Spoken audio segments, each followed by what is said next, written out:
What up, ladies and gentlemen? How are you? Welcome to the Terror Dome. Dad, what's up? We are doing it to it. There he is. Let's go. What up? What up? How's it going? Good. How are you?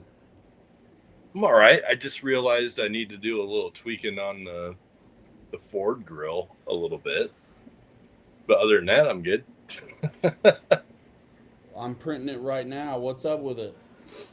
I need to move the blade placement just a smidge on the back side of the grill. Dang. Which way? In just a little bit. It's so close. Gotcha. Well, So should I stop this one then? are you printing a grill? Yeah. The Yeah, the one you sent, you said that was it. I would. Shit. Because I printed two of them out, one for you and one for me. And I just actually just a little bit ago before the show started here, I inserted it in, and I'm like, oh, it's a hair tight, so I need to adjust those a little bit, just a little bit. Well, I'm gonna let it finish Okay, that's fine. It because looks it looks good in the in there, but it's just super tight. hold on.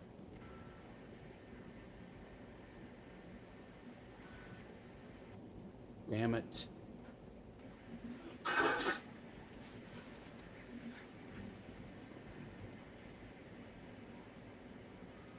It won't go in. No, it won't.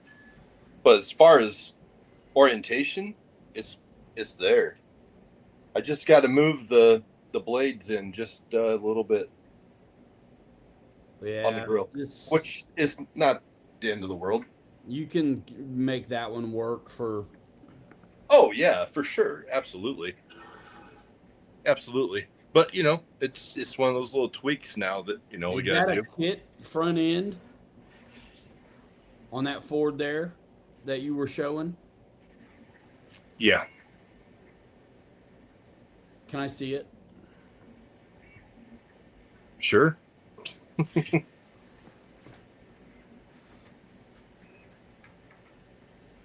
I know what you're going to be concerned about around the hood, and I get it. Was that adaptive? It was, but this one here I printed at like 50 degrees, so it was standing up like this. But now, since you and I have talked a lot, we're Yeah. gonna, we're gonna do this a little differently because these things are, to do them in two halves. The back half is one thing; it's okay, but the front half, I think we're gonna get better fidelity and um, a better kit and a better looking kit all around in two pieces on the front with the dowels. So that's what we're gonna It's do. seeming that way, man, because you can get you're not confined and you can get the orientation you want uh, for fidelity, you know. Well, and the other nice part about doing two pieces in the front, I was trying to get away from going to two pieces, which everybody here knows, and you know it. You and I have had a lot of conversations about that. But the nice thing is, like, I just started printing a Scout, the two piece front end, all in one shot on my printer. So both pieces are standing straight up. The front and the rear. The front half of the front and the rear half of the front are both. One's nose down and one's standing up. Like how you Yeah, printed. so the butt joints. Yes, are on the plate. Right. Yep. So you got this one like this? Yep. Yo, watch those overhangs here, dude, on the window. I've been doing mine like this. Oh.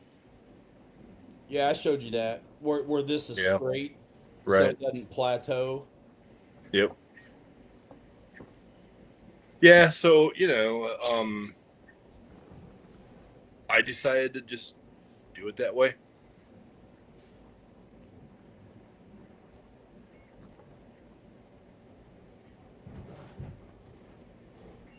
Would you look at that?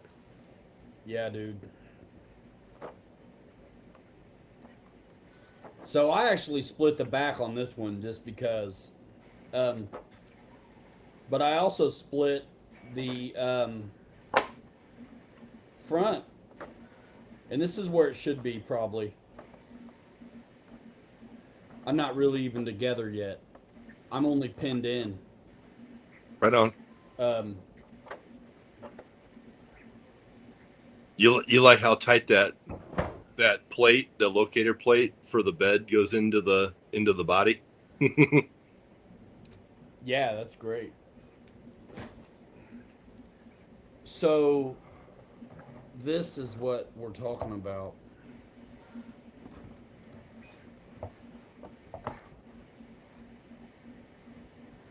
Right there on the door jamb, on the door seam. Yep. So yeah, it hides that joint, Yep. and you can glue it on the inside, and you can't tell.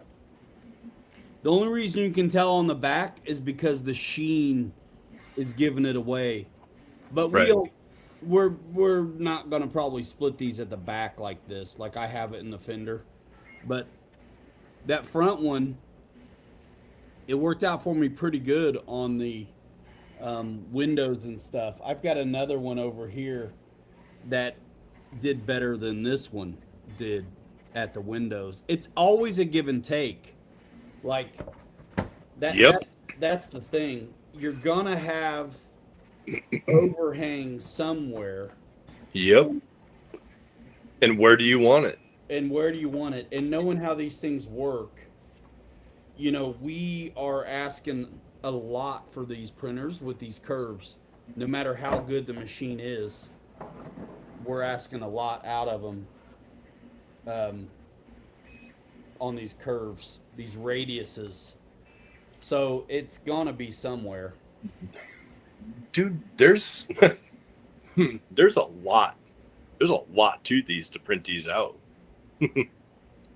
There is, man.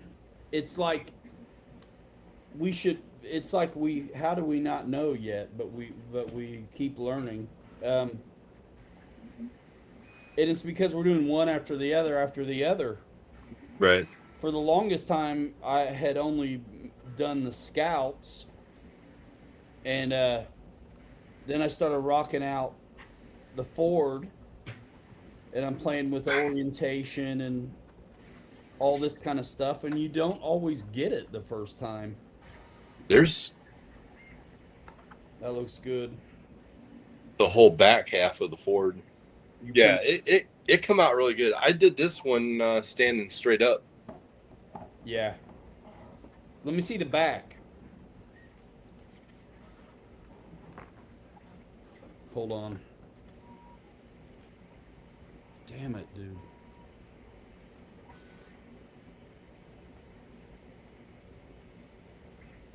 Yeah, it did pretty good. For that being at the top. Yeah. Yeah. Yep. Thank goodness it's straight across. Right.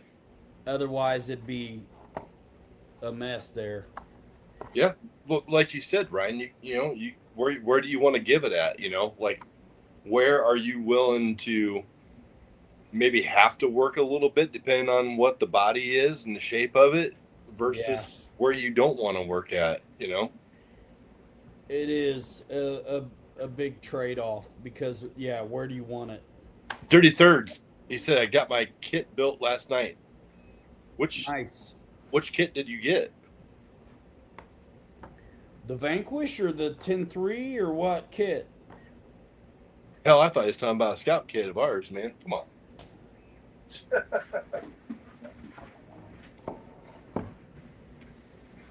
I know Keith said he was going to put his together this week. I haven't talked to him, so I'm. Yeah, I'm over the moon about these pins though. Man, that is nice. Oh yeah, Dude, I, it's just you can't tell where they. I mean, here on the back of mine you can because of the sheen, but if I had paint on there you would and never know, did my stuff, you wouldn't know. It lines up perfect, dude. right? Builder's kit, nice, Yeah, yeah. nice. So you're ready for one of these then? Heck yeah, he is. These come off looking so good, bro. So I mean, really, there's no problem, except for expectations. You know, I was surprised. I actually I won't probably do it this way again. I printed that. You see how it's goofy in the middle? Yep. You know why? Because I printed it straight like this, no supports, and it was able to Oh bridge. wow, it did that good. Unbelievable. Huh. Yeah. Wow. No supports, nothing. It printed that good Wow. Yes, that's with good for no nothing sports. holding it up. Yeah. That's cool. That's cool. Unbelievable, dude. That's good. Yeah. I think I've got one laying around here somewhere that I printed the other day, standing up on like a 45-degree angle, you know. Got to find it in all my bets. It's a big ass gas can, but you know what? It works. It's a big ass gas can, but it works. He's right. That's the thing about these, man. I mean, we're making concessions. You know, that came out really good standing up, you know, on an angle. Yeah. Yeah. So, you know, and I did go back in. Which one did you print? The last file that I gave you yesterday afternoon late or last night? Yeah. Yeah, yeah. This one is not that way. So What's the difference? this, see the gas cap? Yeah. It's egg shaped. Yours is Oh, not. well, that's what I got. You got round ones? I do. I updated the file. I sent it to you. Double check you didn't send the old one because this is the new one and it's egg. Uh, okay. I'll look. I'll look right now. I may have sent you the wrong one. You did. Because I was like, I went and made sure I got the new one. Yeah, I'm looking right now. But dude, as much as we want them to be perfect, they're look. I don't think anyone's a tougher critic than us on these. Nah, you really do your homework. You know, when we do one, and you're like, "Hey, let's change this. Let's change this. Let's change that." And the changes haven't been very many, but it's time consuming. There's that, and then there's the fidelity, the print. So I mean, there's multiple things going on there, right? Like getting it right, and then getting it right again. Like how to print it, how to orient it. Yeah. And the bed on this thing, it's a big print, dude. Whether All you right. cut it or not. I just sent it to you. I just checked it first, and it's the right one. Okay. Yep. Yeah, brother. There's so many iterations of this. So does your machine not remember the project? Oh, it does. Yeah, yeah, it does. The thing is with, for anybody who's hanging out here, when I go in and do the slice or cut that front half of that body now in Creality, software. What it does is when you cut that and put the dowels in where you want them and do all that, and then you go to slice it and create the G codes. It came up earlier with a non-manifold edge, and usually what I'll do, because I do a lot of my slicing in Mesh Mixer, and then I save those files, and then I'll drag those in onto the plate individually, and sometimes it'll have that non-manifold edge. Well, the Macintosh won't fix that, but the PC will. The Windows-based computers will allow you to fix that. And so I was having that earlier, but I guess it just depends on where you actually get that slice line at on that body, whether or not it's going to give you a messed up file or not, a non-manifold edge. So what I did was I sliced it again in my Mac, the Scout front half, and it actually sliced with no problem. So I think I got it. Reality software. Yeah. Yep. Yeah, that dude. That's part of it. Like if you do it in the software for the machine, you mitigate any kind of communication error, right? Like I'm definitely slicing in the bamboo slicer, Right. and But and so even if it tells me it's got manifold edges or whatever, so it oh, it, you, it doesn't matter. It's still fine. huh? Interesting. Okay. Yeah, you can't save it as an STL and it keep the holes though, for whatever reason. Yeah, I don't understand that. It's weird that it won't save that with those holes there. I But mean, if the because project is the project, right, yeah, you just create the G code, throw it into the machine, and you're done. And then it'll the machine will remember it. save it. Yeah, but I for the longest time I was going from my Macintosh and just using through the Wi-Fi and just sending the print like what you do to your machine. I stopped doing that. I'm back to using my jump drive, and I'll put the G codes on the jump drive, and that way then I got them all on there. And now since I'm using I got a second K1 Max for people that don't know. So I've got two K1 Maxes over here running right now, full bore, and I'm sharing that jump drive. I'll pull it out and put it in the other one, and then call up that file, so I can print. You know, I can print the same file on both machines. So that's what I'm doing. Yeah. I'm old school.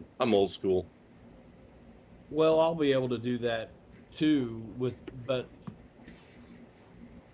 whether I use a drive or not, I mean it's even the Wi-Fi, it'll be the same. Yeah, but the thing is, you got to go and clear out the cache once in a while on the videos and stuff because they'll throw an error code. And so I try to just put everything on jump drive. That way, then it's there. And you know what? When you get that second machine and you're using all bamboo like I'm using all Creality, man, you can just pull that thing out, and if you change a file, you use that jump drive and update that file on that jump drive, and then get rid of the old one or rewrite over it, and then you don't have to worry about picking the wrong one. That's just that's what I do. Everybody's got their own rhyme and reason to do. Yeah, I mean, I work out of the project, and so if something's wrong, I just throw it away, right there. Right. No folder, nothing else. Just that. And with these slices for the dowels, it's on the door panel, so it's like, Right. Yeah. it's not like we're able to look. Even with 4 machines between both of us, mine shows up tomorrow, supposedly. But like you can only go so fast. So Oh yeah. it's like, dude, when I slice, I mean, my project has it. It's already, I cut it, it's there. So, but even if I had to drag in, the original file to slice it and throw locator holes in it again, because you're printing the halves right then and there, kind of real time, Right. it's going to be fine. The only way it wouldn't be is if, like, we got locator pins and we know better to even try this. Like, give me your cab and I got my hood. Yeah, it's not gonna be the same. But if you forego the dowel pins, it will be. So I mean, even worst case scenario, it's still gonna work, but you lose the benefit of the locator pin. But we're not mixing we're not gonna be mixing them up like that. Right. Exactly. Yep. We just Yeah. the thing that we want to do is and we talked about this the other night. Whatever we do, it's got to be the same. So if we're gonna print these things out, the back half, the bed or the whatever, if we're gonna do that all in one piece, great. If we're gonna do it in two pieces, we need to be doing the same thing with whatever we're doing. We need to be in unison. Right, but if you can't share the locators, Right. Yeah. Then you can't mix and match stuff. then mine is mine Yep. and yours is yours. Exactly. That's pretty And so crazy. That's pretty that's right. crazy. That thing's not even like glued together, put together. It just snaps in. Yeah, dude. It fits real good here, but because of the way I cut it in the back, I haven't glued it. Right.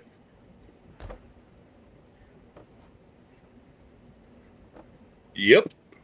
Man, people are quiet tonight, man. Nobody's really talking to us.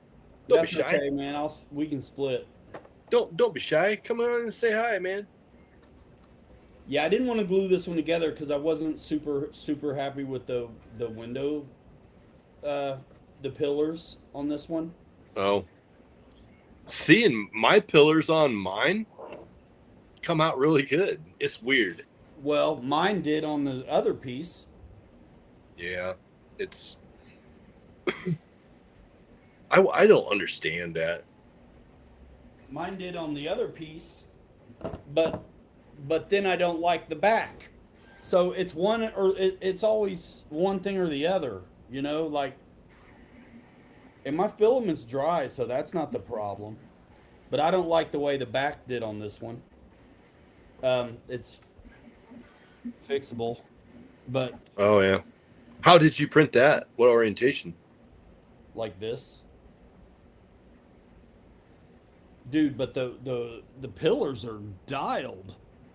Right. Yeah. I mean, you got to pick and choose where you want to work at if you have to. We've been spoiled with the Scout. The Scout prints so smooth and so nice. Yeah, and then you'll have And weird stuff like,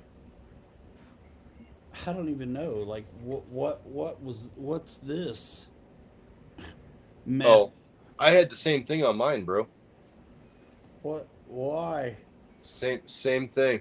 Yeah. Exact same thing on mine. It's overhangs, bro. It doesn't like overhangs. Well, and here's the thing, Ryan. I mean, you and I both are using this carbon fiber stuff, and I mean, this is new to us, and I don't know if it's got something to do with from one roll to the next, if it changes or what, but it definitely does. It definitely does have its moments, roll to roll.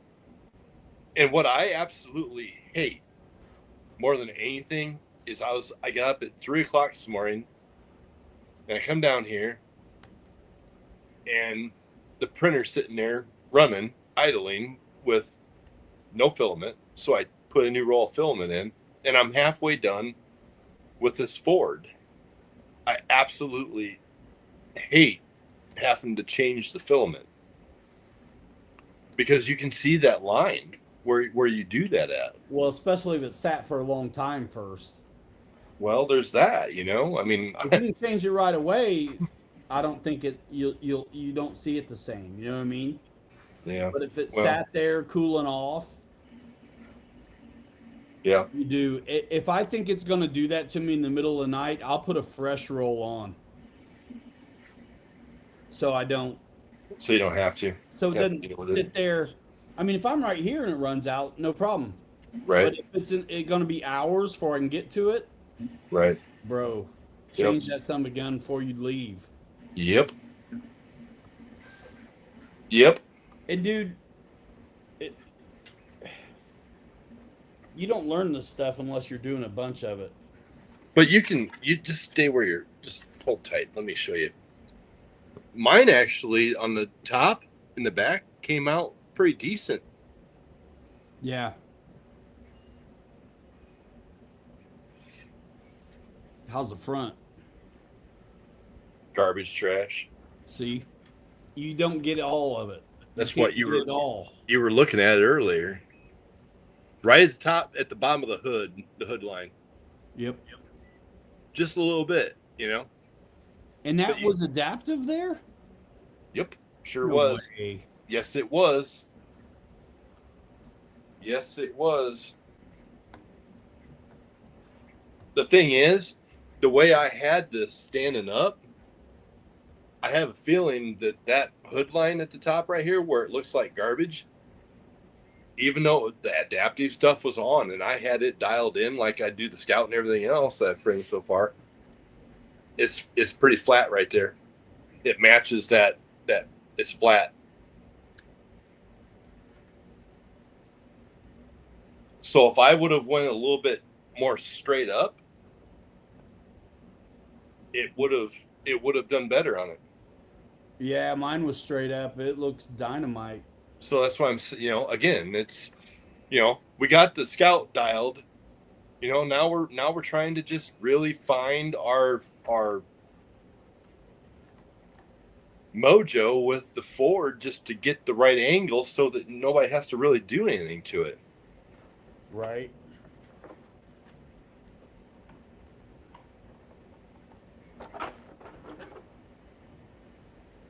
How's that fit on there with the bumper? Good? Yeah, okay. I'm not 100 on my mount. Yeah, this one was straight up like this. Yeah. And see, that's what I'm saying. If you print that straight up, then this flat spot right here on this hood line that mine looks like crap, it's angled when you stand straight up. It's got like a 45-degree angle on it. That's why yours looks good. And I had mine tilted, so this was flat. Even though I had the layer lines dialed down. Here's what's nice about straight up on the Ford. So where it goes weird at is out of sight because of the bumper and the grill. Yep. So in the scoop here is where you see it plateau. But even that's not bad, but it's hidden by the grill. Right. But like the hood itself, look at that. Oh yeah, it looks great. Yeah, so that's again, I'm gonna do what you're doing, Ryan. I'm gonna split my front halves, and then I'll print both of them on the printer at the same time. It's no big deal. But I want to be able to get a really nice fidelity on everything, like the Scout. I want to get this dialed with the Ford. It's got different curves, like you said earlier. It's different. Yeah. What's up, Aunt Mo? How's it going, man? Up? Mr. Ramsey, 33rd, still around kicking. He's probably playing with his builder's kit, dialing it in. MBX5 Brian, what's up? I'm about to get another one of those, dude. Builder's kit? Yeah. Oh my lordy. I like them. This one here was a parts rig. The links are different. I mean, they're the same length, but they're not the high clearance. Oh, is that the one that you got from the junkyard? I think so. Whatever it's called. Yeah, I think so. So it's got different links and stuff, but otherwise it's the same. It's like this Scout front end. It's absolutely perfect. There's absolutely nothing wrong with this at all. But you see what's missing? Yes. The wing window frames. And that's okay, because you know what? I'll put this one together and run it without the top on it. I'll run it without a top at all. Oh yeah, if the wings are gone, you might as well. Yeah. You might as well. Yeah. Mr. Michael Bird, what's up, man? So yeah, and so with that said, I got another extra, full roof. I got the front half of the Scout body laying here, all the bits and pieces that go with it.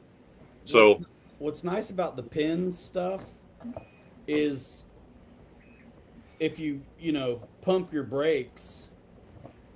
Like I didn't glue this together because I wanted to do that again. And so now I got a better one to put in here.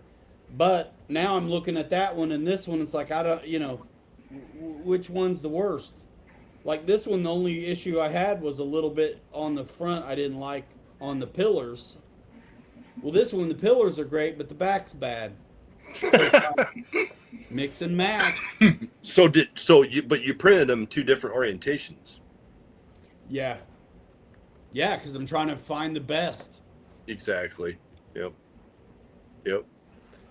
And that's why splitting them in half is not bad because if you're going to learn, you want to learn in 20 hours or 11.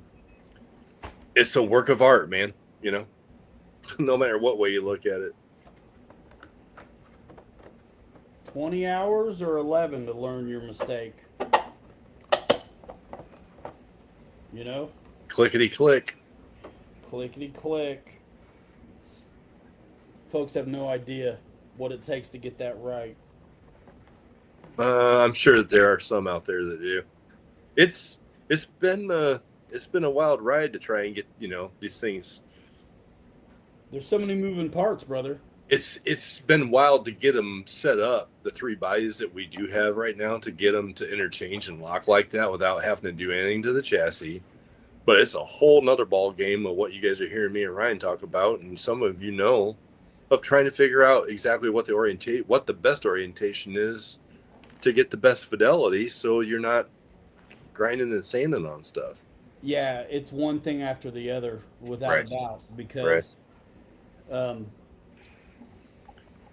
but all of this stuff needs to be documented, as far as if we're gonna do two front halves, or split the front half in 2 pieces, and Ford needs to be at 30 degrees of angle on the front piece, and the back one needs to be at 42 or 45 degrees to get the best angle and best fidelity. So we just need to make sure that we're documenting this stuff.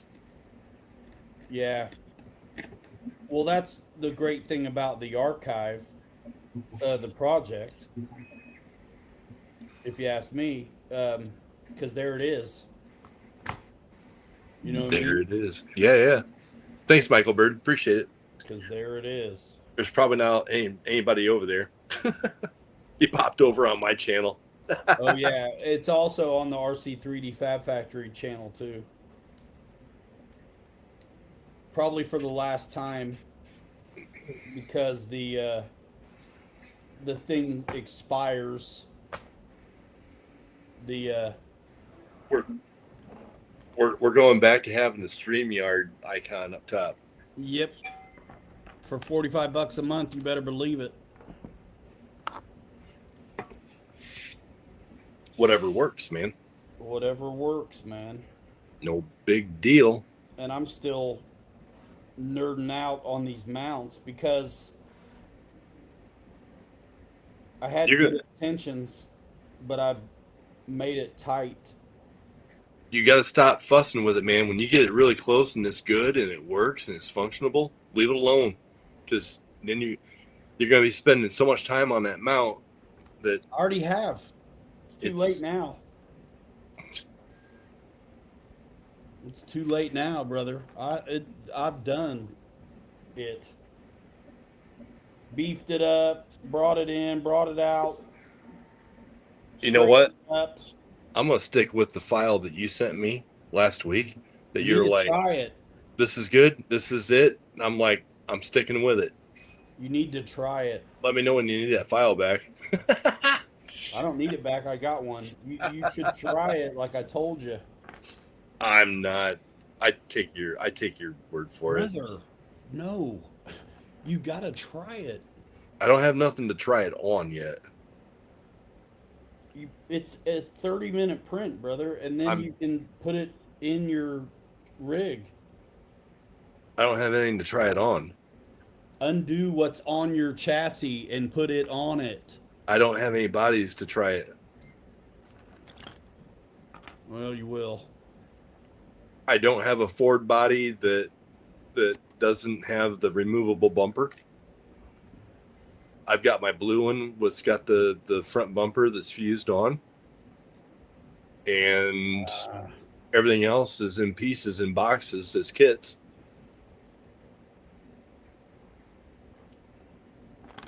Gotcha. Well, I got about 13 of them here that aren't any good.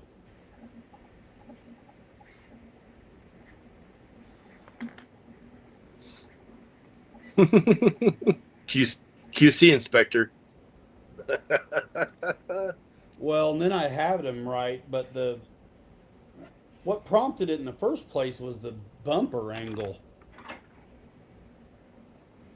Well, yeah, when you start messing with stuff, that's why I'm saying you gotta be careful because man, the little tweaks will get you.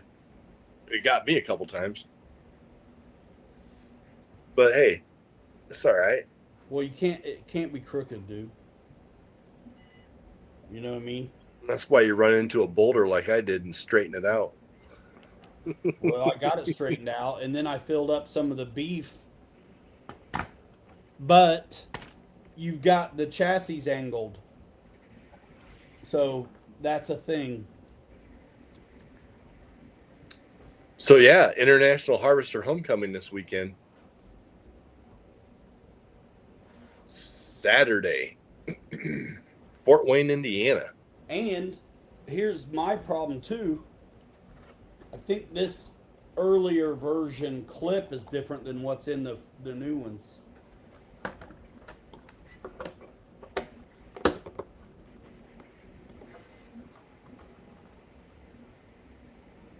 Yeah, that's in. No sweat on the scalp. And that's what I was adjusting to. You know what I mean? Mm-hmm. It's too bad I just don't have a million of the axial parts because then I would have saved myself a whole lot of messing around. Yep. Like this, yeah, no problem. What's up, flopping?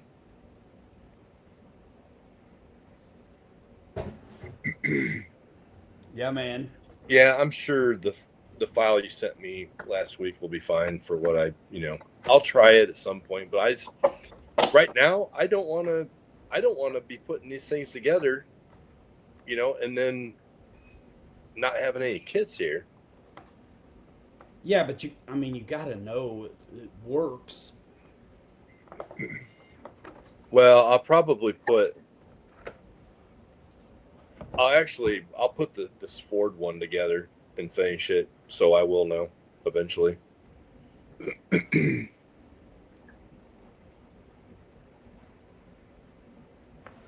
Yeah, dude, it's just look, there's just this fine line, dude, and it's hard to see the fine line. Like you'll do it and you're like, "Oh man, I should tighten that up or fill the gap or just a little bit of this and that." Well, okay, your little bit of this and that now means that you need to take off this and that somewhere else. Right. Like the clip has this wide piece on it that keeps it from laterally moving around. Right. This. Mm-hmm. And it's squared off, right? If this back of it was a 45, I wouldn't be messing still. Because it's the chassis rail. Just a little tiny bit on the end. But you want it there because it rests in between these fins. Right. Well, that's there because of the builder's kit or the Coyote, you Right. know, it has to be there. Right. Unless they change the front bumper mount, And that's the whole point of you making know. this is so we're not So, confined to those right. two rigs. Right. But that's what I'm saying. Like, it kind of transitions from that plate that's on that quick release to your bumper mount, depending on what chassis it is that you're putting that on. So if you want that to be a 45 on the back, I can do that. Well, yeah, if you can do it without changing it. Because, dude, I've got 20 of these freaking mounts. I'm done. And the one you got is good, except this plate here, because of the back, the way it is, Yeah. this plate here where the action happens, Right. uh, you know, I spent all this time to get the bumper straight and beef this plate up thickness wise and then out this way. But because of the chassis rails, now I got to take it away again. So if you fix the back of that rectangle 45 just on the ends, um, then that can stay the way it is.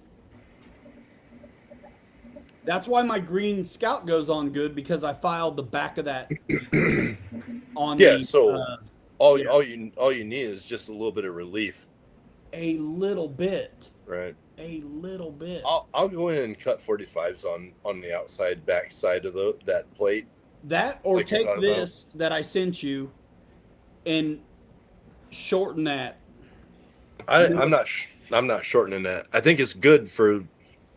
I think it's good the way it is, how you had it, the file that I have. I think it's good. The previous file I did print out, and then you did a little tweak on it and said, "Here, this is the final rendition." So I printed the previous one out and put it on and tried it, and it was fine. So, you know, I'll go in and put 45s of relief on the backside of that plate. That way, we don't have to mess with that anymore. Well, We that move that would be on. good because then the clip grabs more. Yeah, yeah, yeah. Then the clip grabs more because you don't have to lose it here to accommodate the bend on that chassis. Right. Yeah, man. That's easy enough done. Yes. That will be an easy fix. Trust me. What's Flopping got going on? The 6 hour live marathon on Monday. Job didn't have all the stuff for it. Swapping VP stuff onto my old bastard build. SSD diamond axles on it.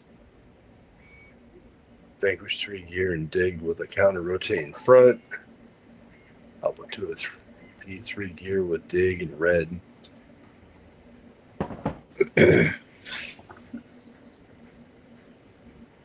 Dude, Flopping's going deep into this. Heck yeah. That's awesome. Nice. 5 years and not a leak yet. That's cool. It's hard to find shocks that don't leak.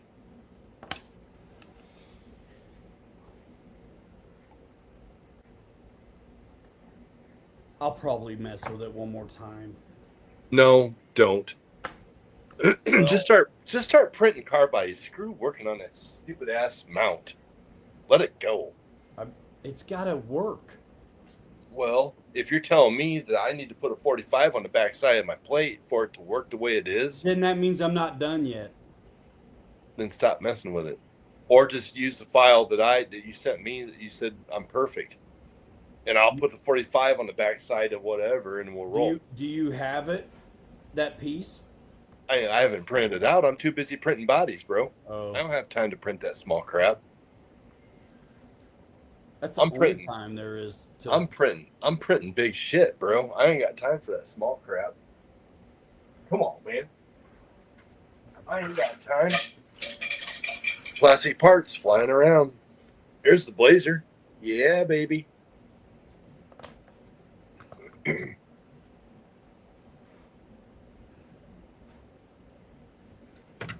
This actually came out really pretty good. You know what? Instead of a 45 would fix it too. Hmm? What? What? Just start over from fresh? No. That plate that's on there,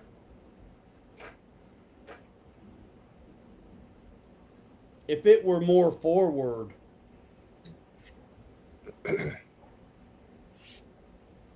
it's not really structural. I mean, it's sideways and up and It's down. has nothing to do with structure. It has no structural But if you see where the being with clip it. comes down at and where it has to fit in the groove, and then you look right next to where the chassis rail is, it's fine once it's in there. But where it has to go down at, And go back and then go forward. yeah, that's the problem. So hold on a minute, man. See how this works, guys? Now he's going after my plate rather than him working. He's gonna make me work on the plate rather than him working on the block. So what are we doing? If the plate just had a spacer, like another chunk to bring it out, so it's even with where the clicker happens. See the front edge of the clicker, right? Yeah, we can See talk how the about plate's this. behind that? We can talk about this after hours. It's fine. Well, I'm talking about it now. So, but see how the click's in front of that, right? Because I didn't plan on this being an issue with the older 10.3 chassis. So that's why it's sitting where it's sitting. It's If not a it- diss. It's I not know. a diss. I'm just saying that, it worked fine for the builder's kit and the Coyote when Right, we which first started. exactly. So with So with we got to pivot. that's fine. I mean that's an easy fix to move that forward, man. That's all. That's all That's it needs. let me do that. I can do that upside down, blindfolded in my sleep tonight. But you know what I'm saying, because that forward piece, it's perfect. But this being back here, because this starts off back, because before it clicks, it's back. No, I fully understand Yeah. the message you're sending. I get it. And that was So fine on the loosey goosey stock axial. so here's my ultimate question for you. How far do I need to move it forward? That's what I was trying to say. Bro, even with the clicker, Okay. just forward about 3/16 maybe, Okay. but nothing changed. Just come this way. And that'll clear us. That means I don't have to make this too skinny, and what we have works. Okay. Actually, all 20 of the ones I had probably would have worked. Like, that's why I'm so all about it right now, because, dude, I've been on this problem, and I'm like, okay. And better than putting a 45 on the back, I think is just pull it up. Because these mounts are amazing, because our rigs go on every 10.3 with it. I mean, that's the beauty of that is people don't have to buy the axial part to use the rig. Right. Exactly. No, I 100% agree. I'll take and make a block. I'll insert it in. Same And move space, that. same shape, same everything, just up. Up. Because when our spring clip is back, Not up, forward. yeah, forward, up. When you say up, I'm going up. No, it's fine. and if we don't want to, I mean, the clip is awesome. All that stuff is so good. And if it wasn't pushed back, waiting to go in, that rectangle wouldn't be an issue. I'm But- gonna just take that rectangle completely out of the equation. No, because you need it. Because it fixes I'm messing this. with you, bro. Actually, if you want to talk redesign, make it all skinnier and fit in between the chassis rails, right where it sits, and you don't have to do shit else. In between the metal instead of on it. It You know what I fits mean? in. It fits in between my chassis rails. It fits in between the chassis rails on the builder's kit. It fits in between the plastic fins that bolt on that kit, but not in between the metal rails. That's what's holding. That's what's got me. Now you're dissing. Huh? I said, now you're dissing. Honestly, if you do that, if you bring it in between the metal, then leave it where it is. But if you got to leave it wide for those plastic fins, then it's got to come up. I would say just make it, leave it where it is, but go in between the metal rails. Then it's no problem at all, and it still does its job right where it sets.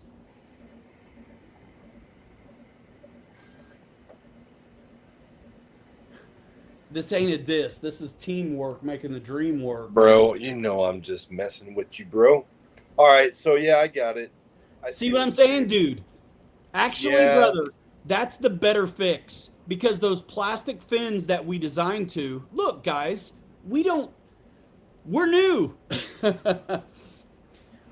Those plastic fins that we designed it to are only on the Coyote and the Builder's Kit anyway. So if you come in narrower, leave it right where it is, come in between the metal rails, solves my problem, dude. And it's going to be perfect for all of the axials, even more so.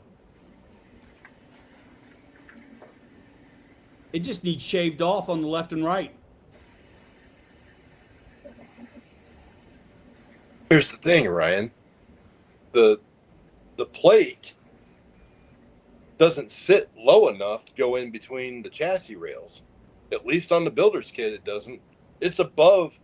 It is riding above the chassis rails where they turn and go down. And if I come down with it more, it's going to get in the way of our clip and this functionality of this. No, it doesn't need to come down. It just needs to be narrower. I'm saying, well, but so my point is that that plate is above the chassis rails. Yeah. It's riding above the chassis rails. I can't bring it down. There's no room to bring it down. The reason partly is why that works is because the stock one is super skinny. Because it can get away with being made that way. But ours has a thicker beef to it. I know, but that freaking block you've been working on for 2 years now, you put that block in this builder's kit chassis. Are you telling me it won't work? That's what I'm saying. Yeah. How so?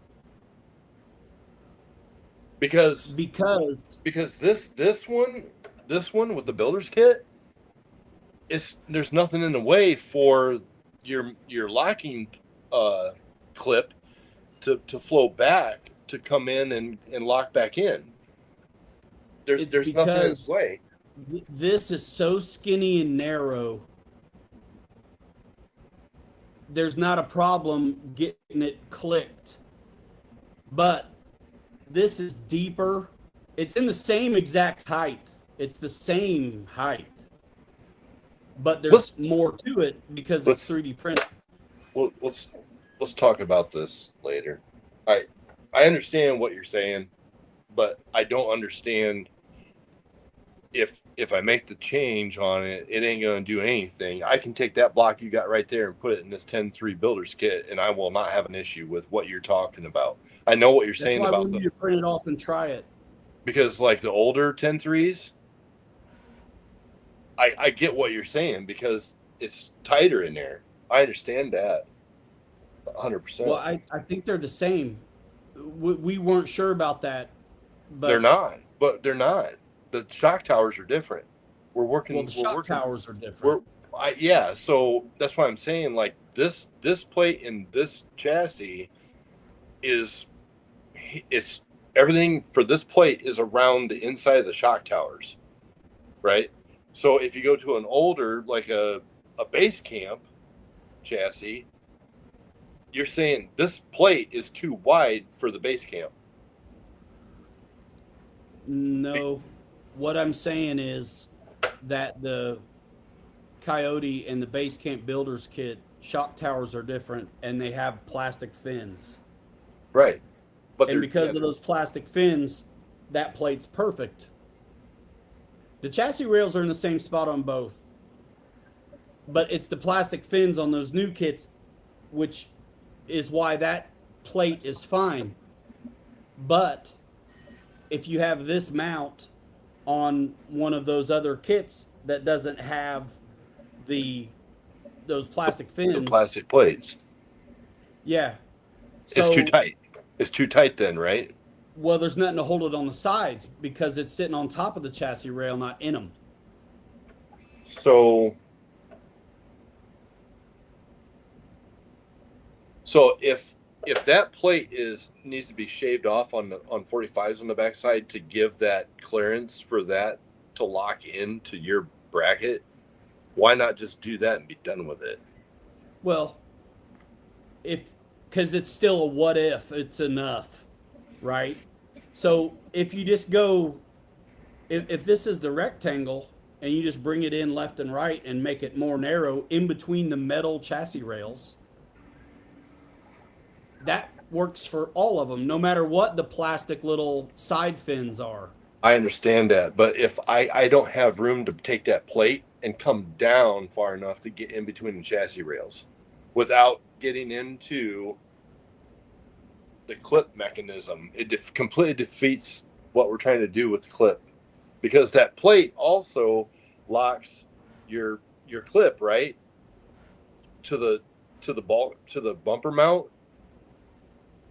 It keeps it from going up and down and left and right. That's what this does. So if I change that, it's going to screw the whole pooch on up and down as well. So we got to be careful here what we're going to do, because then we're going to ass it all up. That's why I need time to think about what you're saying. I understand what you're saying, but we need to figure out. I don't want to go all the way down to on each side of this plate to get into the chassis rails. We could come across and then down. I don't want to change the height of the plate. No, relative to the clip height at all. I know, but in order to get this to sit in between the chassis rails, it has to come down. This bracket right now, this plate does not come close to being interfering with the chassis rails when it's locked in place. It's too high. The top of the plate, whether it's the manufactured one or the one we made, is at the same spot. So, I understand. So the go across flat piece on this rectangle sets down on this bumper mount regardless if it's our one we made or the stock one. But what I'm saying is, if I take this plate right now, this bottom edge of that plate is way above where the chassis rails are at. I can't come down with it. The only way that we can do this is to have it come down on each side of the clip. It doesn't need to come down. To get to the chassis rails. It doesn't need to come down. It just has to get narrower. That width of the rectangle just has to get narrower. I know, Ryan, but that's what I'm saying. Like, when you're looking, have to move. You can't see it, but so on the chassis rail, that clip that plate, it's like clear up here, bro, where it sits at. It's clear up here in between these. Yeah, but when you deepen this, like I did, to grab more of the clip, it's back more into the metal. Yeah, and it won't go down. So what I'm talking about shouldn't affect anything other than letting it frickin' go in without having to make this super narrow like the stock one is. This is better than the stock one. But it's only the plate doesn't need to move. That width, it just needs to get narrow. And it's still gonna land and set right where it needs to, flat across the cross member, whether it's the stock one or the manufactured one. And it'll still do the same job laterally, side to side. I don't think And so. it won't matter if it's got the plastic skids on it or not.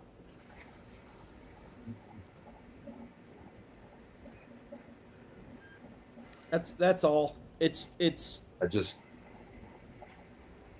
I know that's okay. no. I'm digesting what you're saying, but I just didn't expect this to become an issue. But I look. But I I- didn't but- want to have to fix the mount, but I had to. I think that I still say in order to do what you're wanting to do, we got to come across with that plate and then skinny it up and then make it longer on each side of the clip so it goes down far enough to actually connect and sit and ride in between the chassis rails. It's not low enough at the chassis rails. It's not low enough. Well, welcome to KK and RR Designs, guys. Jeez. I'm telling you, dude. All you got to do is make it skinnier. It's so look, if in between the chassis rails, 61 and a half, and this dude,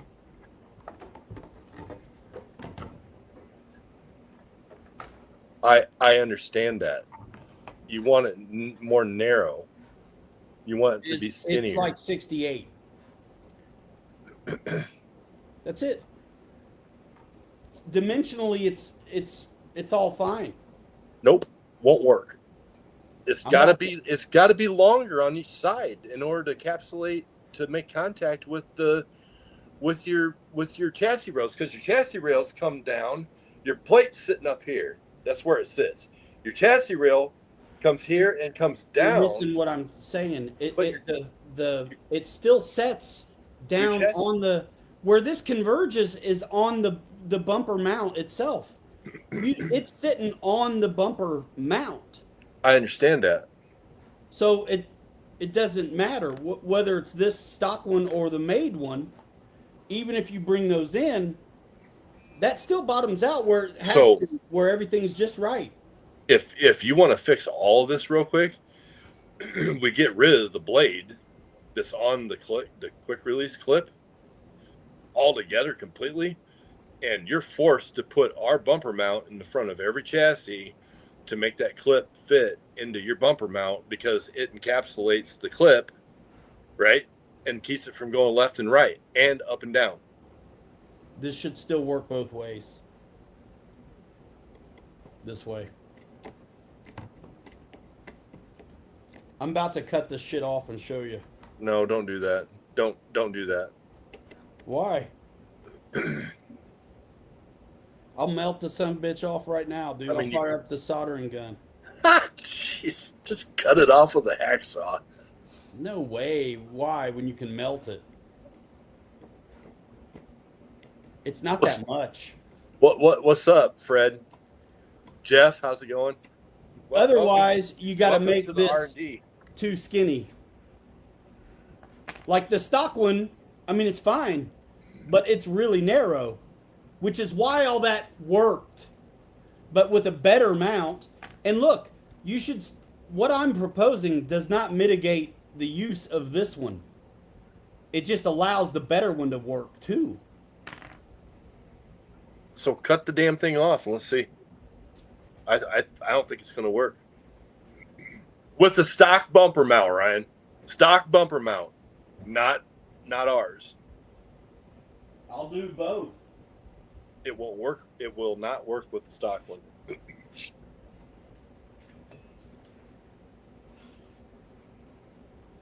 Let me plug this son of a bitch in. Jeez. How's everybody doing tonight?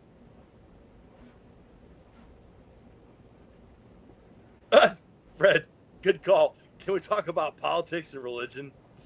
something we can all agree on. Oh, love it.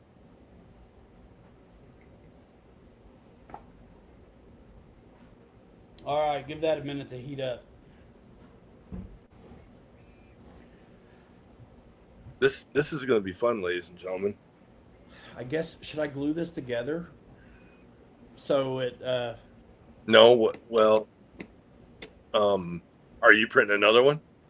I mean, I'm always printing something. Well, that's what I was going to say was, I mean, you got to kind of do. I don't need to put it together to see this. Mm-mm. The work instructions, bro. And then I can switch to the stock mount too. After this, It'll do first this. I want to see if my fix, like It'll works when here. when you do that, the stock bumper mount is the body's gonna do this at the front, left and right, back and forth. You watch. It's gonna be Rattle City up front, ding, ding, ding, ding, ding, ding, ding, left and right. Promise. Whatever you take off of that plate, you're gonna have that much movement each way, left and right.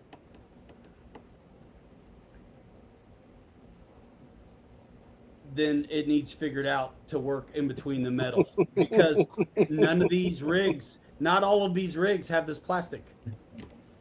So the same thing could be said on anybody's CJ or whatever. But again, that's the reason for our bumper mount is it encapsulates the clip, so it can't move left and right. Yeah, so it ain't gonna matter.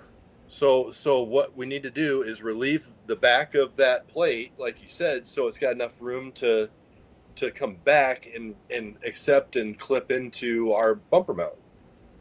Well, I'll try the 45 first. Do that. Do that before first. I cut shit off. Yeah, do that. Because when you cut shit off, yeah, it's gonna do this on the front. Our mount's better than the stock one for grabbing our clip. Oh, I agree 100%. Absolutely. But we want to be able to offer that bumper mount, right, for the older 10.3s that don't have those plastic fins you're talking about in the shock towers. So if there's I would start with the 45. It's a great idea. Melt off 45 degrees on the back of that thing on each side, and I think that will, you already got Honestly, I already know that works because I shaved it off on the green Scout. Yeah, and so you've got our bumper mount in your chassis right now, right? Yeah, my new one. Yeah. So that'll be a perfect. I don't want to see you cut that plate down because then you're gonna be loosey goosey up front, bro. Okay, then your 45, all it has to be is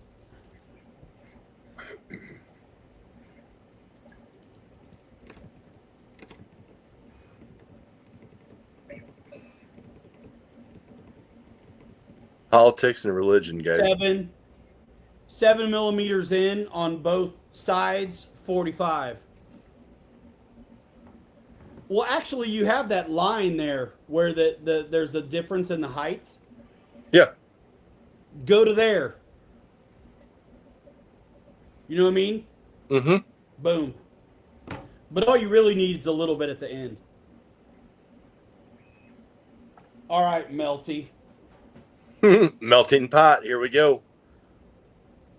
It looks like like a 45. Ryan, he loves the smell. Burning Shit, carbon it ain't fiber. plugged in. Oh shit!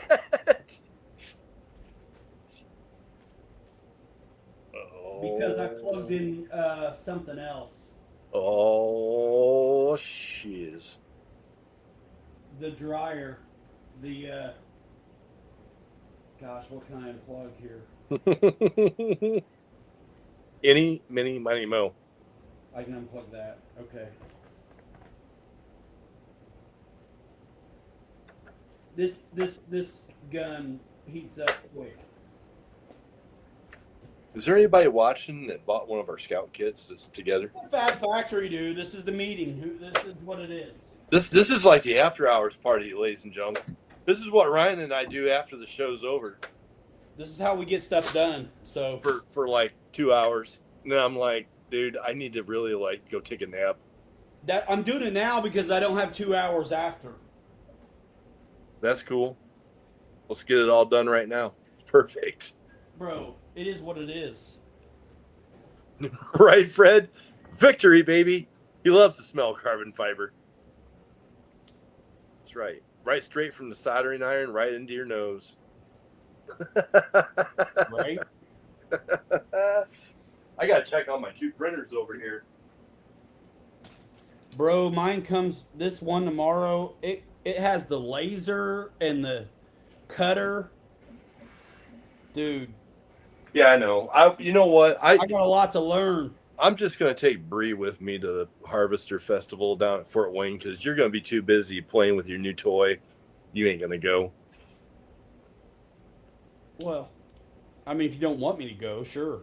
Dude, you're gonna be cooped up in that room there with your new baby, working No, I it out. won't, because I start a print and walk away, come back a day later. Ah, shit! I wish it was that easy. It is with bamboo. Dude, I'm so pumped to cut vinyl. Actually. Yeah, I am too. I got a bunch of stuff you can cut for me. Well, then I can't print if I'm making stickers. Michael Bird's asking what you got. Second printer. H2D, dude, with a 40-watt laser. And he's going to run an extension cord to his breaker panel. You know, they don't take as much as you think they do.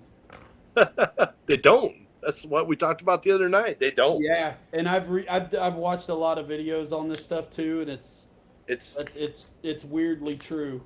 Yeah. Actually, the most juice they take is at the beginning when things are getting up to speed on the heat. Right. Yep. The hot plate, once it gets up to temperature, then it probably really relaxes on the amperage. Yeah, fans start running and the heat and all that. But business. everything's all 12 volt, dude. Except for probably the heat element. Well, the heat element's probably 110. Carbon fiber seems to melt nice. Carbon fiber's gonna smell good. Gonna smell good in the hood. Why don't you take and go solo on this so everybody can see what you're doing to my wonderful plate?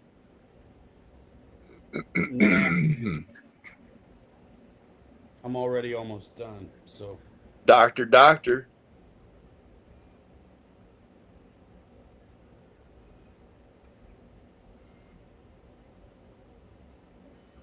You doing that? You doing that kind of reminds me of when you and Mike decided to put the Corsair back together after you had to reverse the ailerons. I still think that was the box, but you're an asshole if you say so. Jeez. You know what I mean? It had to have been the manual. The electronics. Well, I'm willing to admit it might have been me, and that's how I put it off. But it may not have been. I thought for a split second there when I watched that video, I thought, man, he's gonna save this damn thing. And nope. Dude, I didn't know it was backwards. It happened so fast. Oh yeah, that's crazy. But I owned it. And I had just left working at that place. They thought I did it on purpose. Like, who would do that? The blue box, LOL, Fred says. Yep. The blue box. I not conclusive, so I'll never say it. Because I'm not a punk. All right, let's make sure I don't melt other stuff. Well, that's in there. Let's not set the room on fire over there. All right, so that's 45s basically melted into it. I might be able to clean up a little bit. Pull that up. Let's see it. Bring that up here. Let's see what you got here. Tilt it. See, just on the end. Oh yeah, you didn't take very much off of there. Okay. Just on the end, bro. No. It's gonna fit like a champion. Well, if that would be great, because I don't want to get back into this mount. I don't. Dude, I don't know CAD. I'm doing it all in the slicer, bro. It's amazing what you can do in the slicer, but I'm not a 3D modeler, dude. I am not.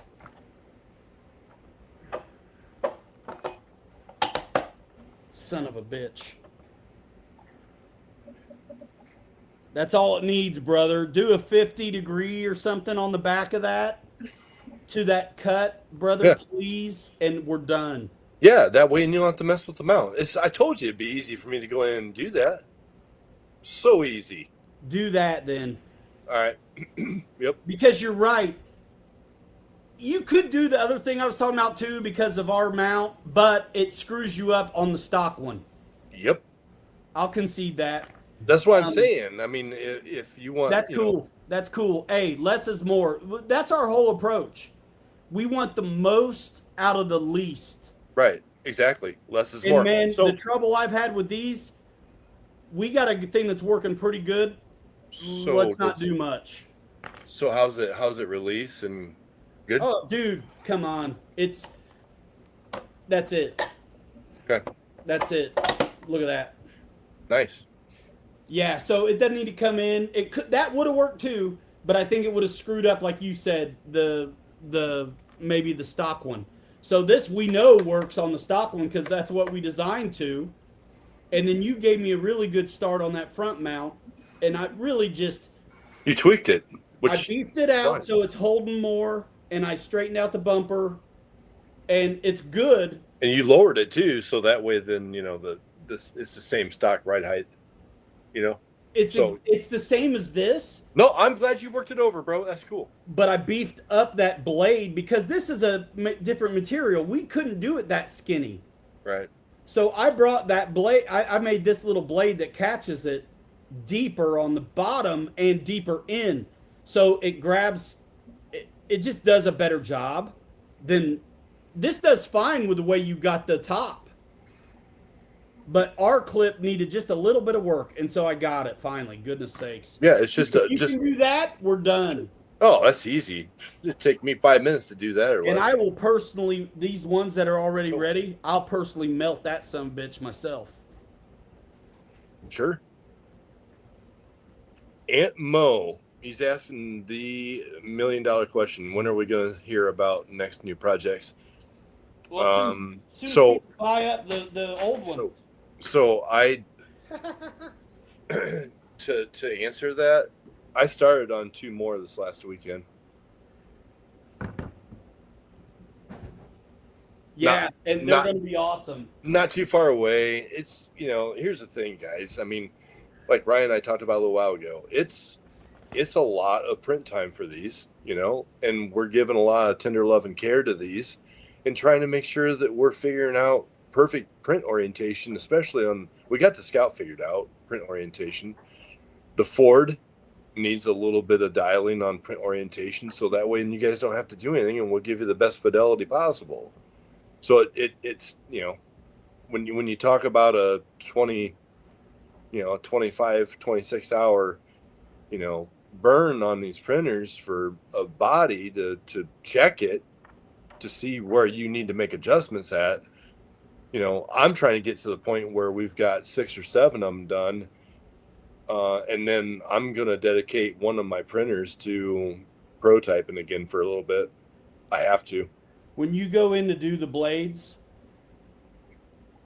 here, yeah, the whole grill needs to be shrunk a little bit. No, bigger. These sides, Yeah, they should match up with the quarter panels. okay. It's close. All right. Honestly, I would about start over with Bizrodny's.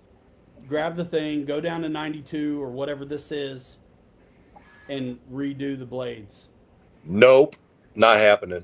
Why not? Because you don't understand CAD. Not happening.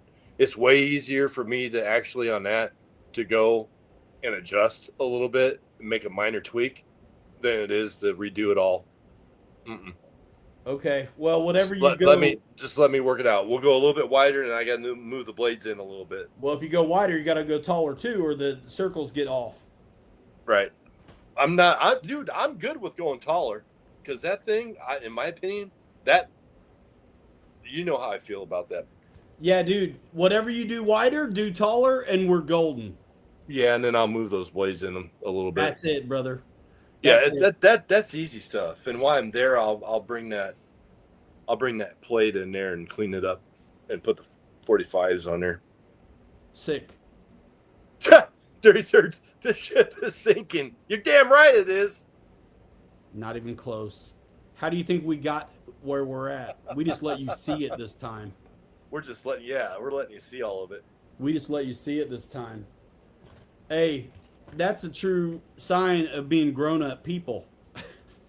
This has been, I mean, Can you a lot. imagine what I put him through It's a and lot what of he puts me through? it's a lot of work. That's why Bree's like, Ryan's calling. I'm gonna grab a book. I'll see you later, because she knows I'm gonna be on the phone for an hour with you, because this is what we do. We're like, no, we gotta do this. Yeah, we gotta do that. Bro, you fix my world if you could do that 45 on the back. Dude, that's easy. I would much rather do that than ass it all up, dude. That's all it needs. Less is more. That's great. That's that's right, Fred. This is how sausage is made, man. That's right. That's it. But I challenge anybody to go out and just buy these files And try to do this. and do this. I mean, it's you'll get there, but it's like it's a lot of work. And to try and do it in short order on nights, weekends, 3 o'clock, 4 o'clock in the morning, if I'm up in front of my computer for a couple hours, and I use every ounce of extra time I've got to try and make this work with all these bodies. Yeah. Next, what are we talking about next? I got 18 of them here. Sorry. But if those work, then we're good. None of them do, except the one that's on there and the one I sent you. Well, then take those and put them in the recycle for when we get a grinder and a recycler. I think I know where they're going to get filed. The garbage trash. They're No, going you make building blocks. Jenga. There you go. Give them to your daughter and let her make Jenga blocks out of them. Jenga. Turn it into a Jenga party. I'm gonna go make a cup of coffee, Oh man, I wish I had a cup of coffee. and I'm gonna grab my 2 millimeter wrench because I want to play with this blazer body for a minute on this chassis. Nice. Hey, if you see Corey come in here while I'm gone, tell him he needs to get his truck. Okay.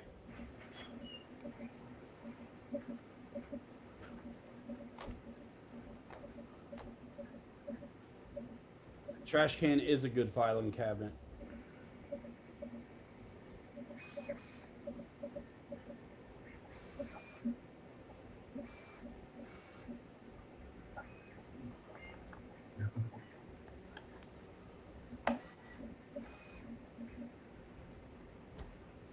Yes, sir.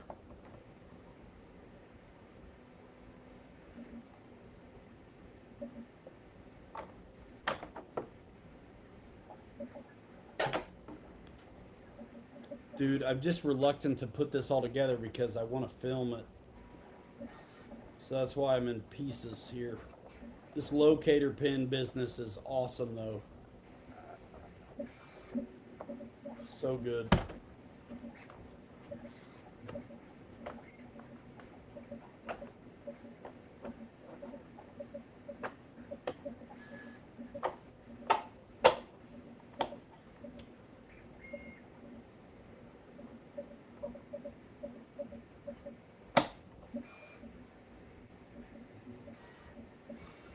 Yes.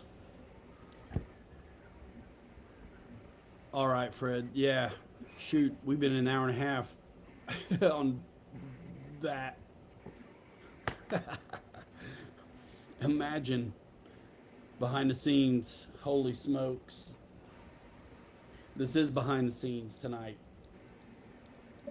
Oh, I should start a print, by the way.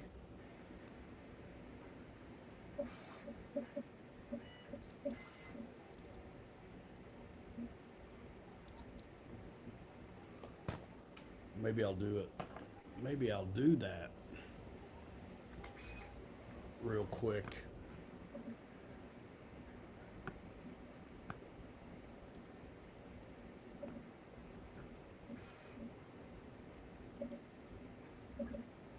Just to get one going.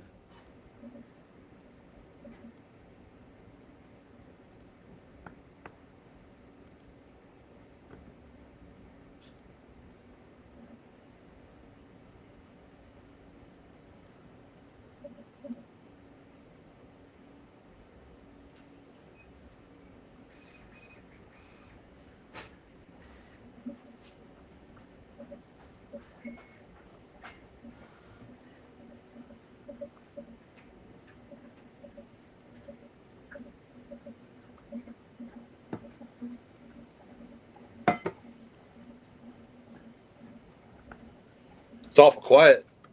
Yeah, bro, my bad. I'm starting to print because I can't waste time. So I'm not even gonna. I'm just gonna start it and come right back. Dude, Dirty's right, man. Trash can's a good filing cabinet. The trash man took like 5 bodies out of here yesterday. I was like, later. Later.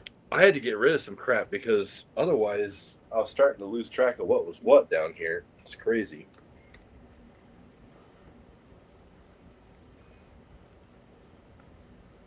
All right, it's slicing right now. I'm doing another front end here. A 40 Ford? Yeah, Did I give you the files for the Blazer? I did, didn't I? I think so. Yeah. But I'm trying to get a couple of these Fords and Scouts, and then I'll go into the Blazer. Copy that. I still got to do the interior stuff on the Ford, but that's easy.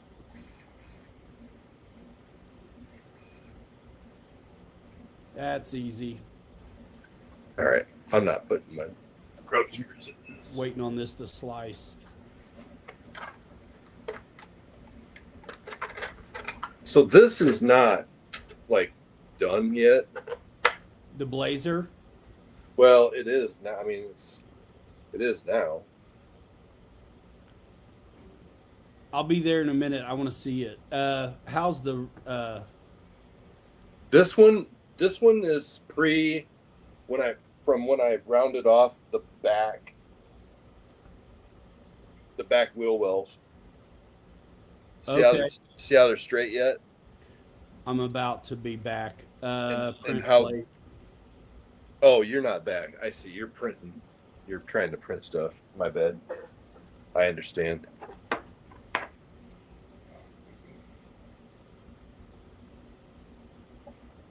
I'm back now. So what I was saying was, this one is pre. See how the back wheel wells are squared yet? Yeah. The latest one that I did was rounded like what I did on the front. Oh, good. You get a roof?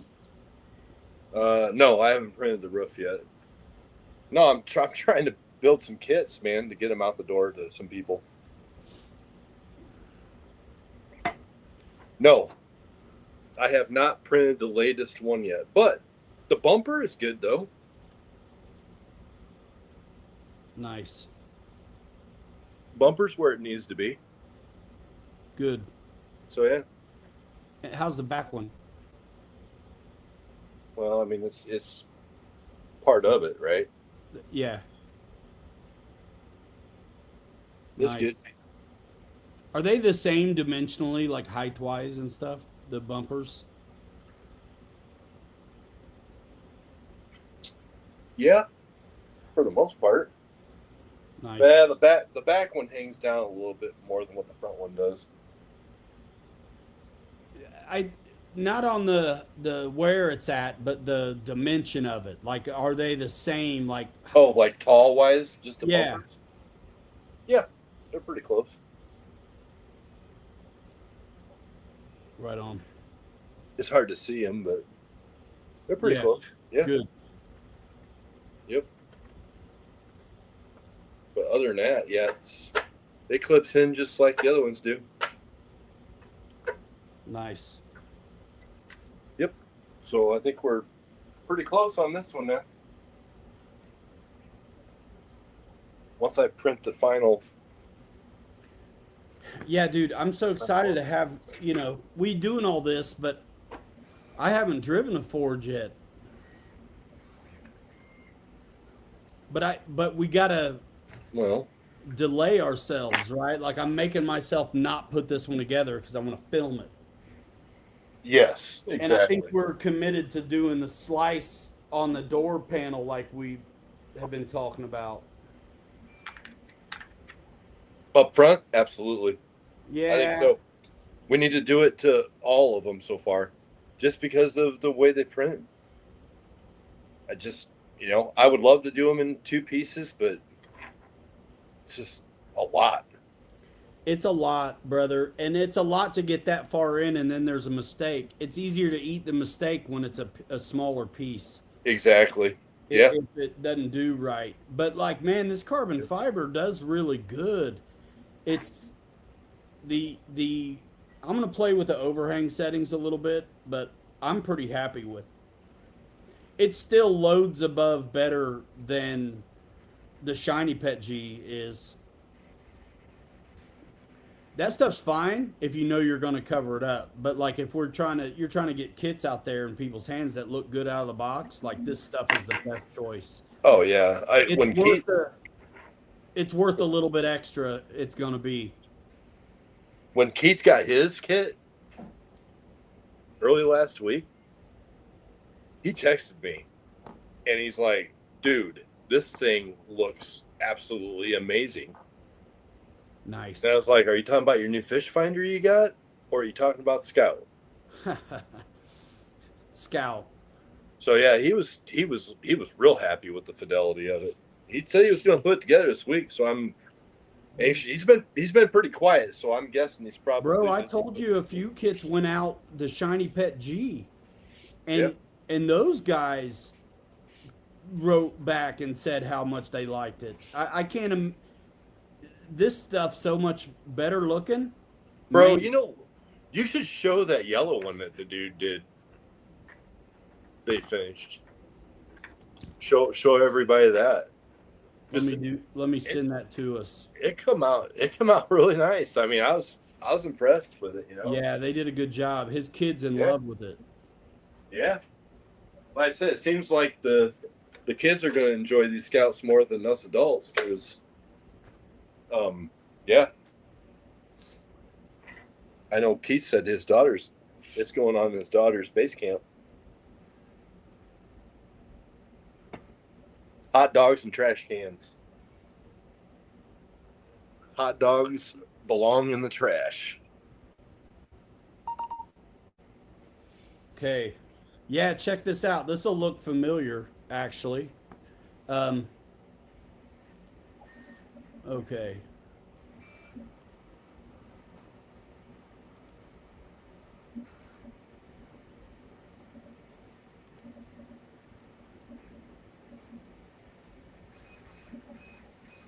Check that out. Yes. Looks good. And that's a good one. That was my, the yellow one. But they finished it off. And so that's a Pet G kit, if I remember right, but it was production. So the clip, the window with all the, you know what I mean, the cutout for it, all that stuff was on this one. And It if you does look. guys, sorry, go ahead. What was that? I'm sorry. No, I was just going to say, do you guys bring that back up again, brother? I was going to show you the back. Oh, does anybody notice anything weird and different about that body versus This one. I noticed it right away. And he did a really nice job at it of what I'm He did. talking about. He did a fantastic job at it. He got rid of some of the wheel well or the fender, the That raised yeah, fender area. it's Yeah. killer. Yeah, dude. I noticed it right away. I'm like, man, that looks good. Those It are looks what 475s. yeah, it looks factory, dude. They're a little bit deep dish. 475, yeah. Yeah, looks All right, good. let me show you the back. Yeah, Michael Bird. Yeah, I was impressed when I first saw these pictures. I'm like, wow, it's nice. Yeah, he's pumped. I mean, he sent me these pictures, dude, and he's like, dude, my kid is over the moon. He wants all our kits. I was like, okay. Let's go. Yeah, man, it's cool. He's got his own metal bumpers going on too. Yeah. I love the lenses, dude, in the back. Got that iconic shape. Yep. Yeah. Has he put those up on the RC3D Fab Factory No, Facebook? I asked him to, but they haven't. I'm, I'm really curious to see what Keith is going to come out with his because I haven't heard much from him this week, and we kind of like Don and I, go back and forth quite a bit, and Keith and I do too, and he's sending me pictures of he does a lot of fishing and stuff, and it's not always just RC related stuff, but yeah, it's nice to be able to converse with these guys. But I can't wait to see what Keith comes out with. I like the kid did rust, you know. Yeah. He was gonna paint it a different color, but I think he liked my mild patina because I had just a, when I do a mild patina, it's with the rattle cans, so it wasn't any salt chipping or anything crazy. But, yeah, That it was worked good. out. Yeah. What's up, Craig? How are you, man? What up? Sorry I never texted you back the other day. It looks good, man. I'm glad to see it. And he did a fantastic job with the arches. That's factory looking. Yep, sure is. And you know what? I just can't wait to see more of these get into, the hands of these guys out there, you guys that have, a different mindset of how to finish stuff and what Ryan does or I do. And I'm looking forward to seeing these things out there, and see how guys are finishing them. I love how flat those lenses are on the front. I took some of that curve out of them, remember? Mm-hmm. And it echoes the shape of the body better. So things aesthetically make more sense. It's a little more scale, and the marker lights and stuff. He did the silver bezel around those orange markers, which looks killer. And The then whole he I love how he left a little bit of that fender flare on there still. just a little bit. I love that look. It's so good, yeah. The only thing that he needs to do, Is the IH. yep, That's killer. Yeah, you got the same lights and lenses on the front too, yep, and the back. yep. The same way I did a ton of these mounts, I did a ton of those lenses to get them right. I'm starting to print those lenses off because you can print by layer or you can print by object. Yeah. Yeah, you're doing by object, aren't you? I do on the red ones, yeah, because the Yeah. heat stays in them and it lays down smoother. It doesn't look like a print at all. Yeah. Dude, Yeah, that's my new machine, brother. So with the AMS, if you only have one nozzle, it has to flush it out and change and back up, retract the spool, yada yada. With the H2D, dude, there's two nozzles ready to go.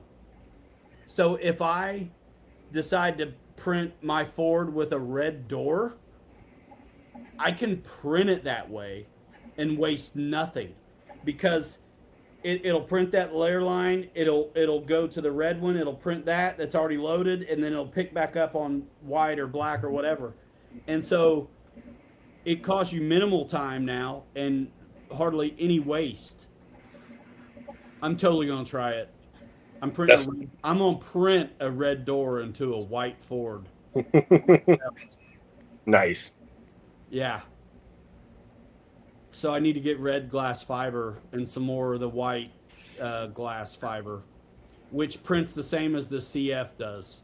Yeah, the glass fiber is super nice, man. It is nice. It's got that same texture that hides the lines as this carbon fiber does.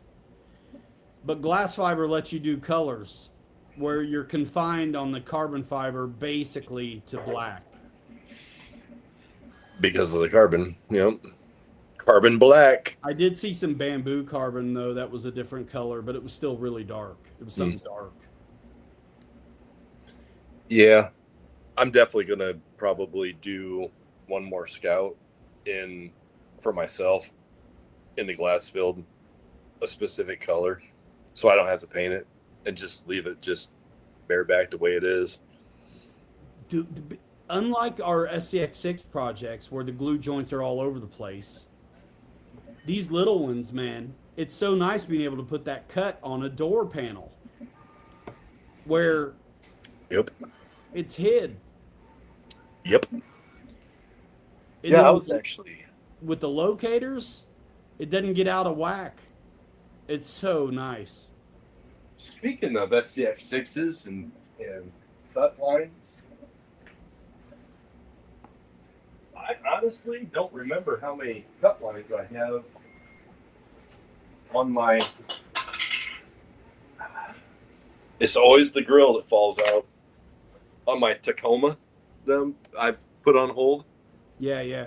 There's a cut line in the center right here in the hood. So this is one chunk, two chunks. Is that a 6? Yeah. Yeah. And then of course this line back here. So where did I cut this at? I'm not sure. I got mirrors and everything falling off of this.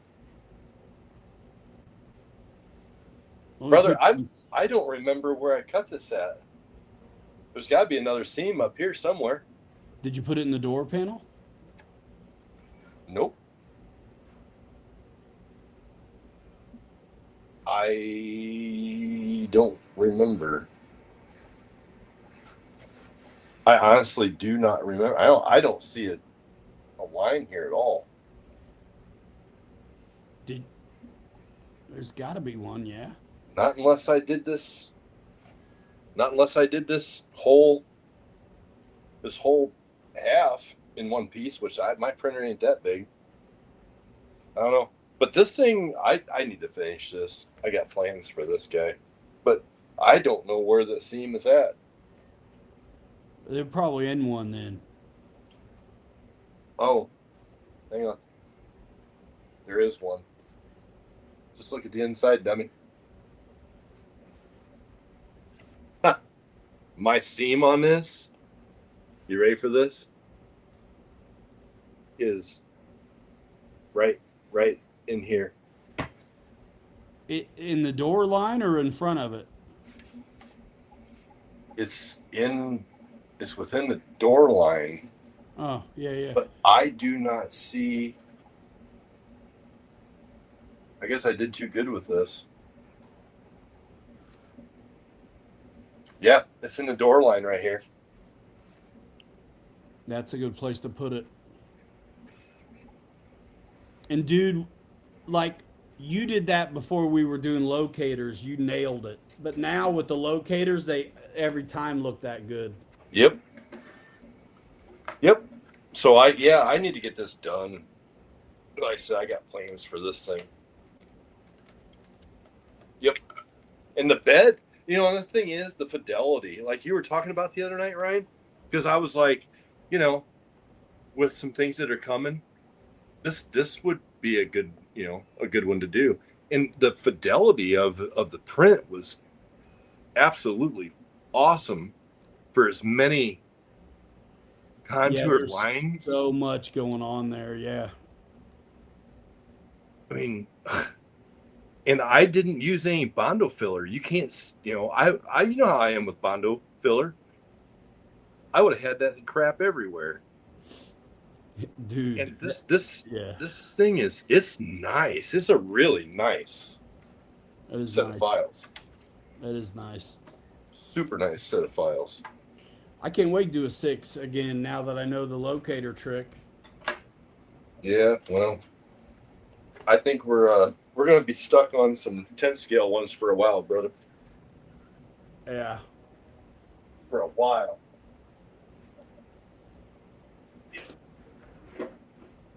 They're not the boss of me. They're not the boss of him. They're not the boss of me.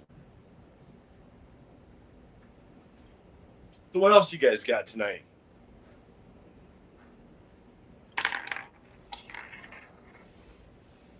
Yeah, what else you got? We're here for one night and one night only.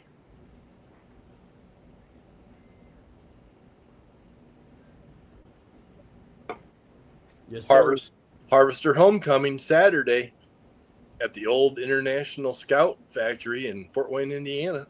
See you guys there. That's going to be crazy. Tiny toy trucks will be running around. I'm definitely taking the red Terra pickup truck, and I'll take my green one with the white roof. And if somebody wants to buy the one that's on my truck, I'll drive my chassis bare. Yeah. I don't care. As long as they're okay with us doing it. I can't imagine not. I mean, you should take your big travel all. That would get some attention. I think that and the Snow Star would go crazy. Yes. Those two would, yes. Absolutely. Yep. The Snowstar would definitely capture some serious interest. It's the paint job on that one, dude. I mean, that's what it is. You nailed it. You've nailed that. I think one of these in a Snowstar would be cool. I think all of our scouts in all the sizes, yeah. Just tie them together and just pull with the big one, like a centipede of scouts. That'd be cool. Yeah. That would be cool. I wonder if they have vendors there and stuff. I mean, it's too late now to hook up with that kind of thing. But We're not ready for that anyways, no, because we kind of, due to slow as it takes to get them, it's all we can do to. Well, it'll get better once we figure out, like, our printers are being used still to figure out what the best fidelity is for these other ones that we're working on. So, once we get that dialed in, then it's just go. Well, and there's so much adapting to make them RC ready that once you start printing them after you're done prototyping, you realize, oh, I could have done this, I could have done that, and I would have saved a bunch of time. The way these beds come together, they expect you to print them off all independently, but we're meshing them together. But in a way, there's more material there than needs to be. Yep. So there's some opportunity that if we are going to mesh it, we can get rid of some of that and print them quicker. Well, and unfortunate thing is the Blazer. I mean, because I beefcaked it. It's got more material in it, Yes. but it needed it. That one needed it, dude. Yeah. Yeah, for sure. I mean, at this point, I only can speak to what I know, which is I've built one of those Fords before, big and small, and I know that bed's independent of the body at the bed. And so there's a lot more going on there than actually really needs to be going on. But when you're trying to orient it and print it, geez, I was like, I didn't want to wait 22 hours to print something else again. Right. So I cut it in half, but same difference. It's just, instead of 22, it's 11, you know. Yep. But there's some opportunities there, and that's something we learn as we go. I don't think it's worth changing. But Mhm. dude, my printer shows up tomorrow supposedly. I'll check the tracking right now. It's probably an SBN. You could drive 15 minutes and go pick it up right now and put it together and be rocking out by midnight. I'm afraid there may be a little more to setting this one up, but it won't be too bad. Nah. I have to make sure it's in Ohio. Oh. It'll be here tomorrow. If that's the case. Here, dude. Check this out. I'm going to KK's camera. Yeah, man. The two Maxes are running. Dude, this laser version I got, the glass is green, so it doesn't hurt your eyes. Nice. Yeah. See how I got my two heaters sitting next to them, Ryan? Dude, I'm sold on the heaters now. I've been using that AMS HT heater all the time now. Sweet. Yeah, man. They're It running. makes a difference. They are running. They are running, dude, and mine would be. I got the purifier here for the air filter for laser cutting. I'm ready to go, dude. I got my 40-watt laser in the box, but I don't have the machine. I can't wait. Yeah, I forgot that H2D had the dual nozzles. That's cool. That's super cool. Dude, the AMS is heated too. My AMS on the X1C is not heated, but the one on this, the AMS2 that's coming on the H2D, it's a dryer also. Yeah, Which- that'll be a nice setup. Man, so cool. I know. And it's I always already hear. set up for the different filament tubes to come in. So, like, I can't. This AMS HT, I'm using it as a dryer, and it is plugged in and synced in with the software. But unless I get like a splitter, I can't run right out of the machine, the dryer into the the hot end. Yeah, I remember you telling me about that the other night. That's not a big deal. I mean, that's a easy fix, Oh yeah. but Yep. I'm using it anyway. It's easy. You do it right there in the same software that your printer runs in. Dude, you're getting it. Use it. Absolutely. I may get another one. That. Yeah, that's a sweet machine, man. I've heard nothing but really good things out of everybody who's got one. I mean, honestly, that's why I put that machine. I'm using it with the X1C because it doesn't have a dryer, but the AMS2 that comes with the new machine does. So I'm liable to keep that dryer over here for the X1C. I would, because if you're going to be running a bunch of this carbon fiber or that glass filled on this X1C, I can see a difference in drying out that filament. I can get it dried out to like 14% humidity is where it pretty much stops at Yeah. I think 60 or 65 C or whatever the temp is. And it doesn't take that long for it to get down to there, but It doesn't. It starts doing it right away. you can definitely see a difference in the printers like it better for sure, dried out. There's all kinds of things that helps prevent. Yeah. Yeah. Over extrusion, it just all kinds of stuff. Yep. And what I'm noticing is if you don't dry your filament and you just check it, it's up there around 40 humidity. Mine have been off since we started the show 2 hours ago, and both of them are right at like 21%. So I just turned both of them back on for an hour just to drop it back down. If I check the AMS, it's basically it's right under 30 almost all the time. So what I'm doing now is drying this filament out in the one and throw it in a big Ziploc bag. And then when I go to use it, it's still lower than it would have been. Right. Yeah, there's some of these Tinmori rolls that I've bought that some of them are 35, 36, 38% when I put them in the dryer.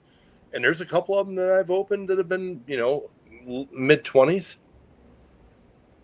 So, you pulling them out of the sealed wrapper and running them without the dryer, the carbon fiber, when you first started running the carbon fiber.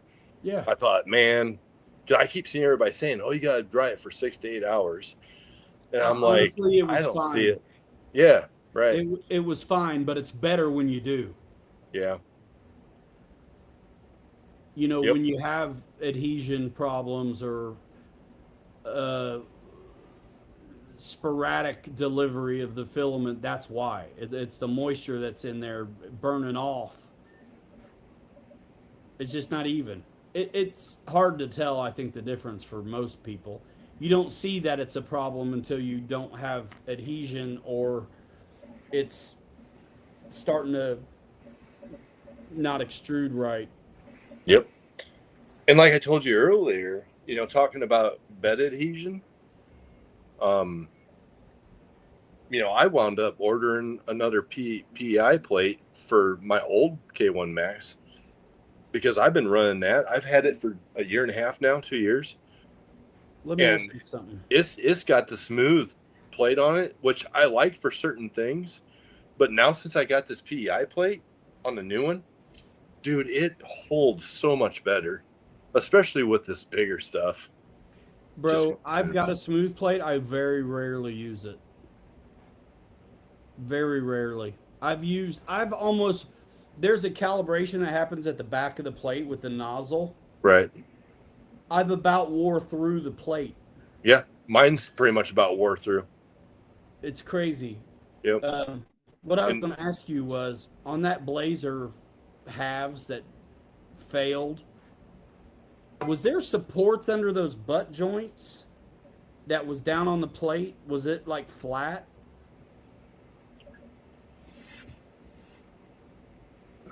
So like there was. Well, you know what? I can just show you. Hold on. Hold. And the reason I'm asking is because I figured out how to fix that. If I screw around and get something off straight, yeah, you pick the lay on face tab for the facet you want down on the plate, and it'll put it there perfect. Gotcha. Well, so on the Blazer, where it failed, I'm digging through my shit trying to get.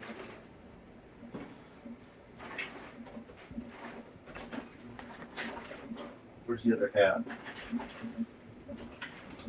Anyway, found it. Okay. So this half was going fine.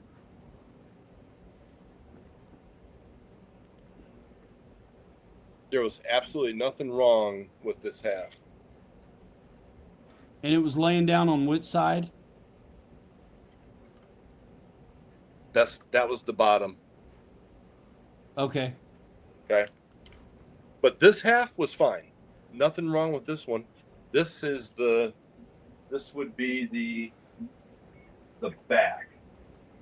The back half. Yeah, and that looks like it was on the plate and then flat. The front half, this was the bottom. So I had these two front halves, and there was a series of trees that were growing in between these two halves. And I don't know if it was the jostling of the printer, because these things bounce around a lot. Especially with trees. And so with the smooth plate and with it jostling around, it knocked over two of the trees, and they were, that tall. And I'm Yeah. like, well, this is done, all of it. So like what we talked about earlier, I decided to take a gamble. I'm like, you know what, screw it. I'm gonna try, because I can put both front and back half of the Blazer on my printer. Now the PEI plate, this may have worked, but that smooth plate, nope. And it could have. That's what I told you yesterday. I was like, I bro, know, and I was like, I'm going for it, And so I I was can't be like, mad even at you. anybody but myself. I can't be mad at anybody but myself. But I put it on there and tried it. But more importantly, it could have been that my dryer was off for a little while too, and you know, this carbon fiber, it seems to adhere to the plate a lot better when it is really, really dry. Well, that's what the glue's for, But No, they say the glue with the carbon fiber is not to have it stick. The glue is actually, so it'll let go. yeah, Yeah, I know, but I think that's bullshit. Um, try it without glue and find that's out. what See, no. I'm using glue and it works. The I'll try it without glue. the dude, it might have worked if you didn't do trees. The regular supports, it's a lot of material sometimes, but it's smoother instead of like Right, a million freaking times right, every time. yep, And then also think about the cooling and all that kind of stuff on a straight line. It's just going to be a good extrusion and lay down.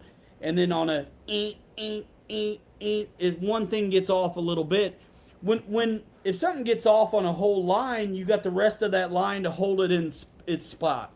right, yeah, A million absolutely, little circles, though, it's like one gets off, and then now you're dragging it to the next one, and then now you're starting to the nozzle's chunking stuff, and you'll break a tree. yep, yep. It gets when they're heavy, it can be weird. Well, and that's why I finally came to my senses, and I'm like, we need to just we need to part these halves out, the front half in two pieces, Well, I'm glad just because now I can because I because it's didn't just want to do too a build video that was not what they were going to get. right. Yeah, no, I think it's just better. Especially we'll get better fidelity too because they're tall, and we can keep everything It's better for all kinds of tighter reasons. ship. So yeah, I Look, think it will be for sure. these are scale looking rigs that can take a beating. Because we're not worried about hinging doors and hoods, we can take those liberties. You know, we don't have to worry about that. Right. We're as scale as we can get with what it's going on. Yep. We're never going to get a full interior in these because of what they are, and we know it, and that's fine. I'm pretty happy with having a steering wheel dash and a seat in the Scout, and I think Yeah, a we'll be able to do driver the same. fits. We'll be able to Yeah, do the same thing with the Blazer and the Ford. and you can get a driver in there if you want. So it's like, what more do you need, dude? You got a guy in a seat. It's fine. Right. Yep. A guy, a seat, door cards, dash, and steering wheel. Come on, it's fine. Right. So I'm touch base here with Craig.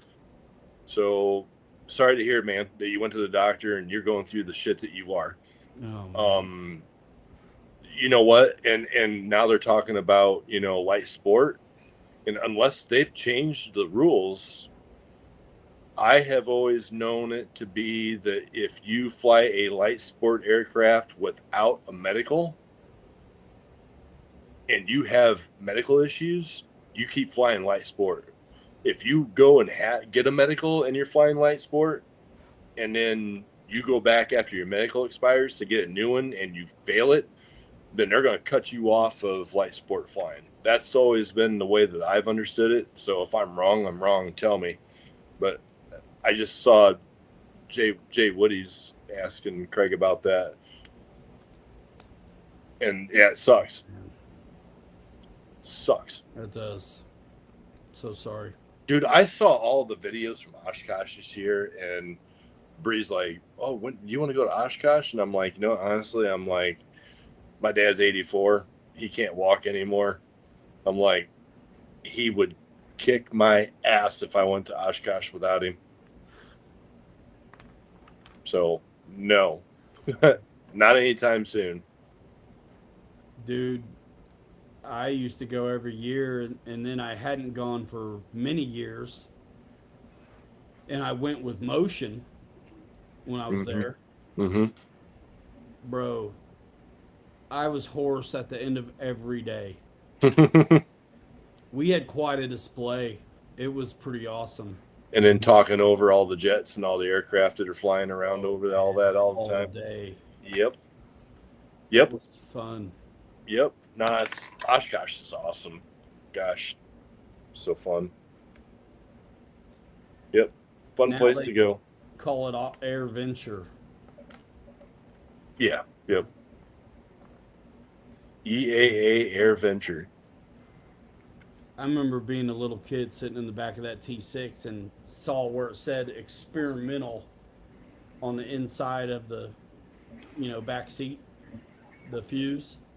Mm-hmm. It's for EAA, Experimental Aircraft Association. But I'm a little kid, and all I see is experimental.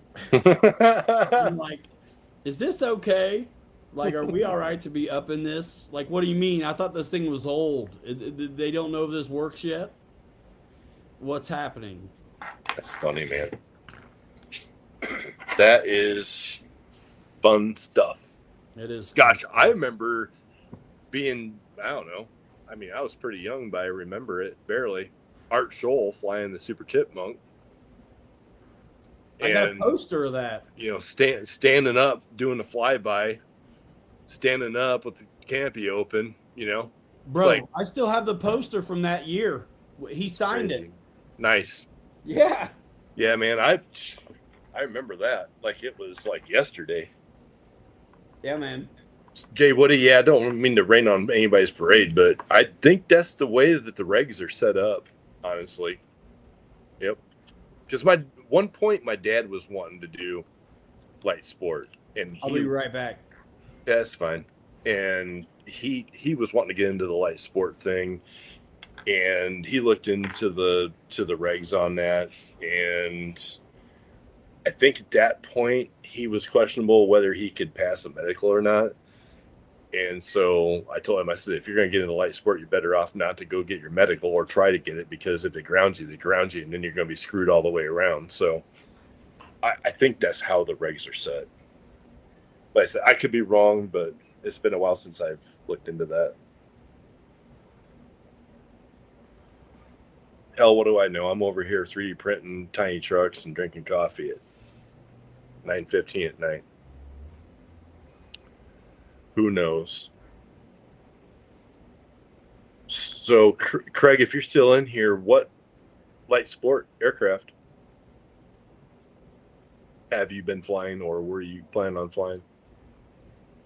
They got a lot of nice ones out there.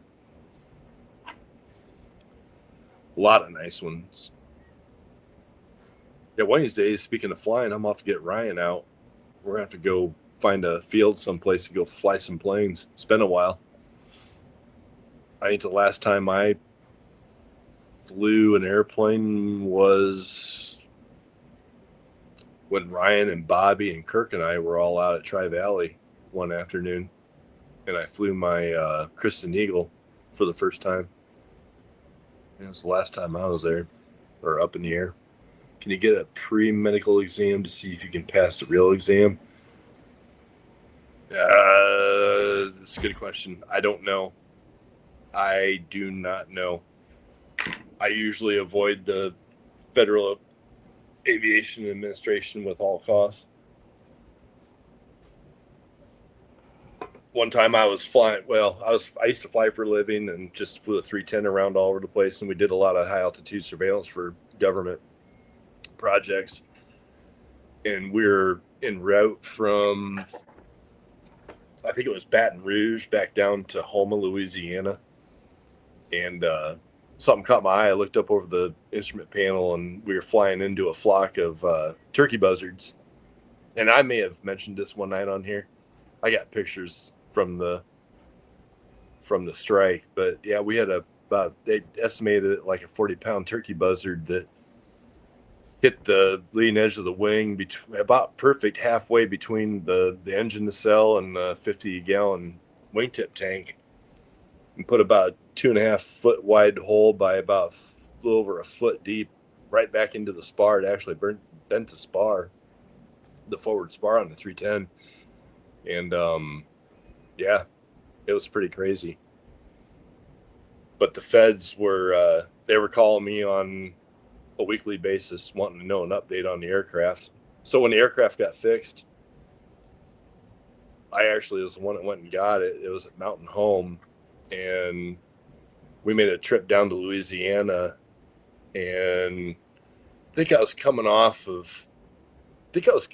of Lafayette, and I think that's where one of the local FISDOs was at.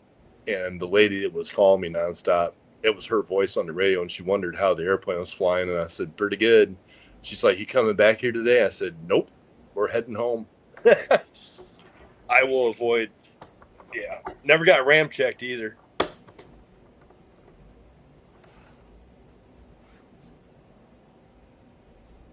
How high were we? Some of our high altitude stuff in the 310, believe it or not, sucking on O2, we would file a block altitude. I think the highest I had the 310 was flight level 250 before the turbocharge. The secondary actuators on the turbochargers had enough. Because the ceiling altitude on that I think was 26,000. And I think we got it to 25,000. 25,000 and a 310. It takes a while to get there. But it was kind of fun too, because when we'd file the block altitude of like 210 to 220 or 220 to 230, we'd live in that block, and we'd run 250, 300-mile lines. And it was like flying an ILS line, so we could fly ILSs all day long really well. But it was cool because a lot of the airliners, those airline guys were like, did we hear right? There's a 310 up here. It's like, yeah, we're here. It's like, what? But those guys, they're the air traffic controllers up, that are governing that space. They're used to chop and drop kind of guys, and we would always, we're piston driven, so it was always, an inch of manifold every minute, or 3 inches of manifold every 3 minutes drop, so we weren't blowing cylinders off. And it would take me 175 miles to come down from altitude to land. So it was a good time. Soaring wave in Colorado, I saw turkey buzzards really high. It was surprising. Yeah. And those things, they're dumb. Most birds will collapse their wings and get the hell out of your way. Not turkey buzzards. No. I'm a living testament of that. I actually had to pull hard. I pulled as hard as I could and rolled to the left, because if you're going to take a bird strike, you want to take it on the belly of the plane, right? And as soon as I rolled to the left and brought the right wing up, it was like hitting a freaking Mack truck, man, at 300 miles an hour. Just boom! Shook the whole airplane like crazy. Well, they're huge. Yeah, they said it was probably about a 40-pound bird. It had been spar on the 310. It was a hard hit. I'm just lucky it didn't go through the prop, because, at that point, it probably would have not be here. I've done a lot of stupid shit in airplanes. We all have. We all have. If those things are in their thermal zone, you can't hardly get them out of it. Oh, there was a full flock. I bet there was 40, 50 of them things. What? That were all circling. And it was down over like down near Houma, Louisiana, where we were going. We weren't too far from Houma. I mean, it's croc infested waters and shit down there, marshes. It's, so. But it was kind of cool when we did land. We had a big one of the bones from that damn thing was actually, I wish I would have taken a picture of it, stuck right through the rotating beacon on the top of the tail. I Whoa. mean, it just hit the wing and disintegrated and went deflected up and down. That's crazy. Yeah. Craig Beavan. I like the full size talk too, man. Definitely. Yeah, I've done some things in airplanes that I shouldn't be here today. Of course, it doesn't help my cousin's a crop duster, so we used to do stupid shit in an Aeronica Champ. I am a living testament to tell you that I was in the back seat of an Aeronica one night. We got done at church, and Garrett decided it was like we went back to their house, and he's like, "Come on, we got to put the Champ away." So I grab a hold of the tail, and start heading towards the hangar, and he's grabbing a hold of the front, pulling against me. I'm like, "What are you doing?" He's like, "Well, we got to go fly it." So it was about dark. And I can tell you that I have honestly done it and lived through a full blown tail slide in an Aeronica Champ. We slid straight backwards and then fell over on its back. Whoa. Dude, when I was Yeah. in a few lessons, there's two airports in Muncie, and we're southwest, I think, of where the Muncie airport is over there by the AMA. Mm-hmm. And we heard somebody was leaving Muncie heading southwest. I'm new. I'm just taking lessons. I don't know. Like you're the guy, you're the instructor, dude. So you're always looking, you're always gawking, you're always looking for somebody. And we were looking a little bit extra because this guy's heading this way. Never saw him. Bro, we had to duck. It was close. You know where I live in my neighborhood? Mm-hmm.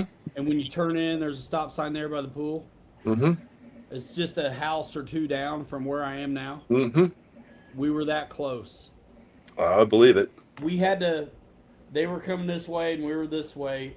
We nose down. And my instructor, I didn't know. It was like this shit happen all the time or what? And my No. instructor was pretty quiet after that for a minute. Oh, I'm sure. Uh, I'm sure. yeah. Yeah, well, we used to do a lot. It seemed like every year we would be out over like Kansas City area a lot of times doing some real low altitude. And we were doing a ton of work at about 1,000 AGL with 5 big honking cameras hanging out of the bottom of the 310, four at angles, and then one straight down. And towers in Kansas City, around Kansas City, are 1,500 AGL.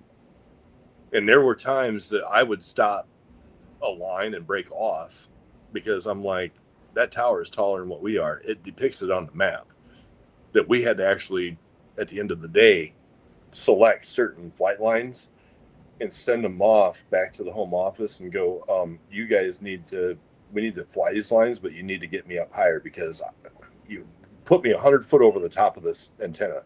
I'm fine. I'll get it. And we would do that all the time. We flew the whole lower Manhattan area at 1,000 above. I was looking up to the top of the Empire State Building. We go by it. Jeez. And after 9/11, dude, we were pissing everybody off in every high-rise building imaginably possible. That's crazy. I was trying to find. It's pretty sad that they've changed things so much. Hold on.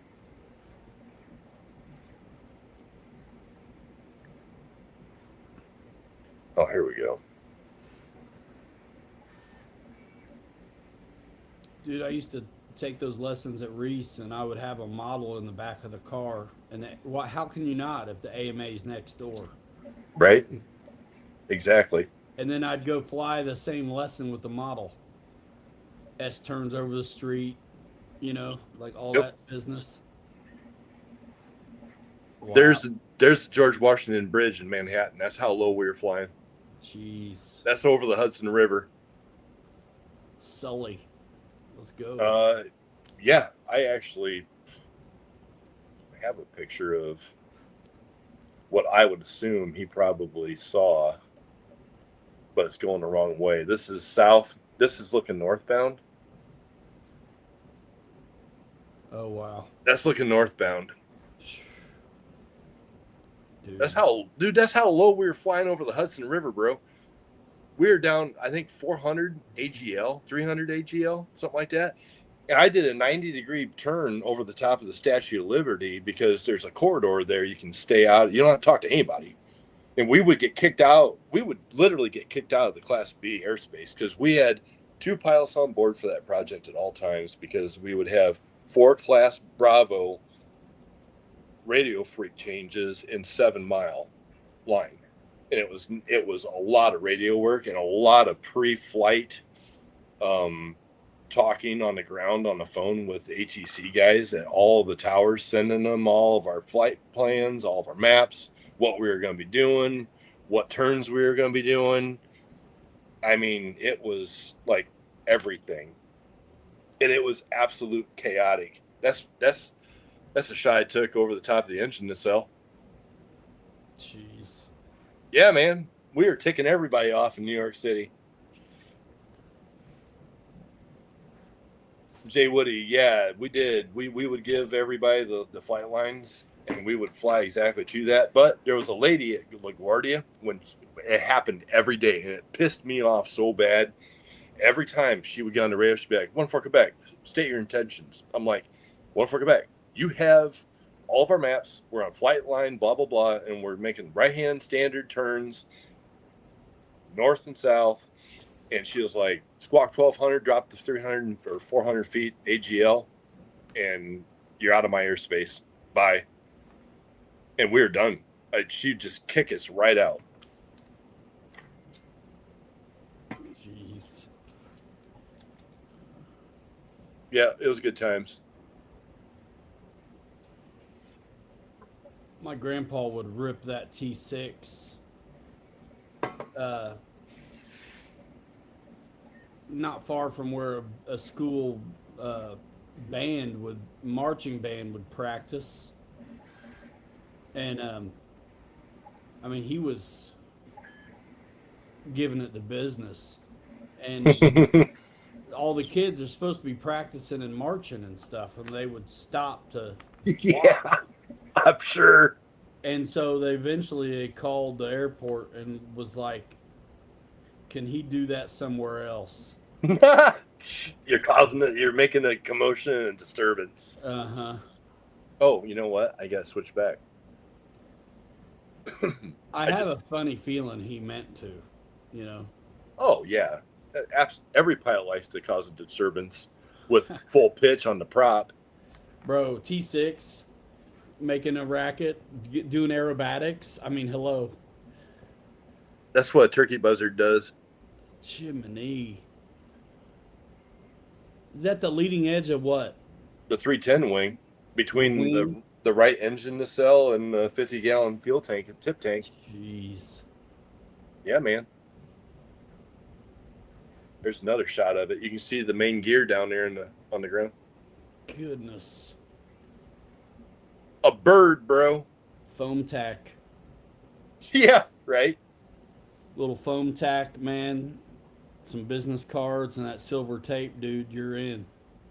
Crazy, man. You're in. He buzzed the neighbor. Yeah, we always knew when he was home, he'd fly over the house. Oh, yeah. Yep. Absolutely. That's what pilots do, man. Dude, in the T6, bro, the sound of that prop going supersonic. Because you could play with the pitch on it. Mm-hmm. Oh man. Yep. We used to do that. Like there was a couple of years that the Pilots Club Father's Day flying breakfast when they still did that on Father's Day. There was a couple of us that would wind up at 6:30, 6:45 in the morning before it would start and take off and just keep the manifold pressure high and just full pitch and just slap the air, man, and wake everybody up. It's like, let's go. That's fun. Let's go, boys. That's fun. Yeah, man. Yeah, that was a pretty hard hit, Craig. That's crazy. That's huge. Oh, it shook like massively. That's why I said I'm glad it wasn't. If it would have been 3 foot farther inboard, I would have probably lost an engine. I'm guessing. Dude. Something that big and that fast and that hard to hit. Yeah. That's crazy. How did it feel after that? In what sense? Like flying it? Like how'd it fly? Yeah. I didn't even notice it, honestly. That's crazy. It didn't even bother it. But I mean, I had like, I don't know, 3,000 or 3,500 hours in that airplane. So it's like, I didn't feel it. You didn't have to turn into it? Nope. Didn't have to do any offset, manifold pressure or anything. Nope. We got lucky. I mean, it hit, and if it hit in the best spot, it could have in the leading edge of the wing on a twin. Right. Jay Woody, didn't have any problems there, brother. But man, I tell you what, it happened so freaking fast that you don't have time to shit your pants, bro. You just don't. You just don't. Just don't. But hey, man, here we are. We're printing shit, making tiny toy trucks, and we're having fun, and we're all still alive, man. It's all good. That's what's up. That's what's up. All right, cool. Yeah, man. Been a pleasure. Yeah.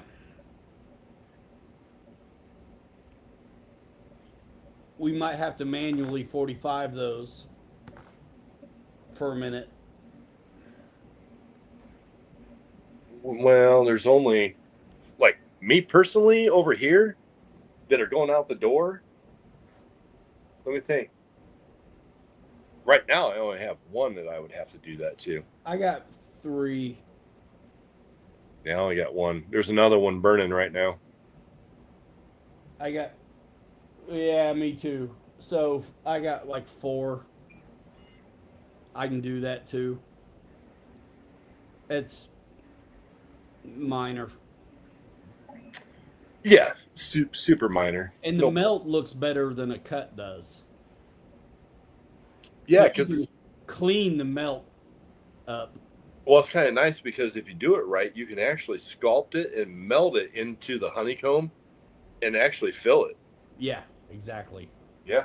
It can look okay. It'll spread. Yeah. Yeah. Yep. Yeah. It actually, it's stronger that way than if you cut it. Yep. Because you're cauterizing it, so to say. Yep. Yeah, it's good stuff, man. Yeah, well, that's the fix, brother. If you can do that, man, then I'm happy with what I got. Yep. That's easy. That's super easy to do. And then I think on every new one, we owe it to ourselves to double check it on a stock and the thing. Bro, the front end of this thing has had all these 20 pieces. Bro, I've wore the threads off the screws. Well, it's a good thing you got extra screws, bro. I guess. Yeah. Got to screw loose is more like it. Yeah, we do. Right? Look around. Man, who would do this? And you can get yours. Links are in the description. Check it out. Get in on it while you can. because I keep saying it. Right now, we can still accommodate a week lead time. Right now we can. Had to watch out for A10s and F4s back in the day. Hell yes. I'd watch out for A10s, man. You don't want to mess with a Warhog for sure. Blade is releasing a new Dude, and chopper. those A10s would be low. Dude, Oh, they would dude. fly right by Reese Airport in the AMA, like super low. And if there's one, there's at least another one. Yeah. A lot of times there'd be at least two, Yep. sometimes three or four. Yep. Man, those things are moving too. They travel in flocks, man. Just like What turkey up, Quad buzzards. Brothers? Yeah, the new 210.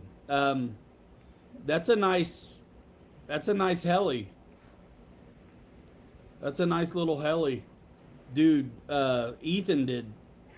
He makes it look easy. He did some crazy good flights with that. Oh, the guy that makes it look easy flying and doing the helicopter thing, but he can't drive a damn surface. Yeah. Right. Yeah. Yep. Yep. Dude, I see some of that stuff and I'm like, put somebody, the whole thing is about making it look easy. Like, if you can make these planes land well and look easy, well, then everybody can see what they can do. And I think when you jump the trucks, you need to land on the wheels too. Right. Well, they've been doing some of that with TJ, flying the planes. Yeah. I've seen some things, with TJ and Pete, flying the planes and stuff together. And yeah, that's cool. It's cool to see that. It is cool. But it would be nice to have somebody, like, you or whatever that, is interconnected there to be able to land trucks on all fours. Hello. That's all. That's it.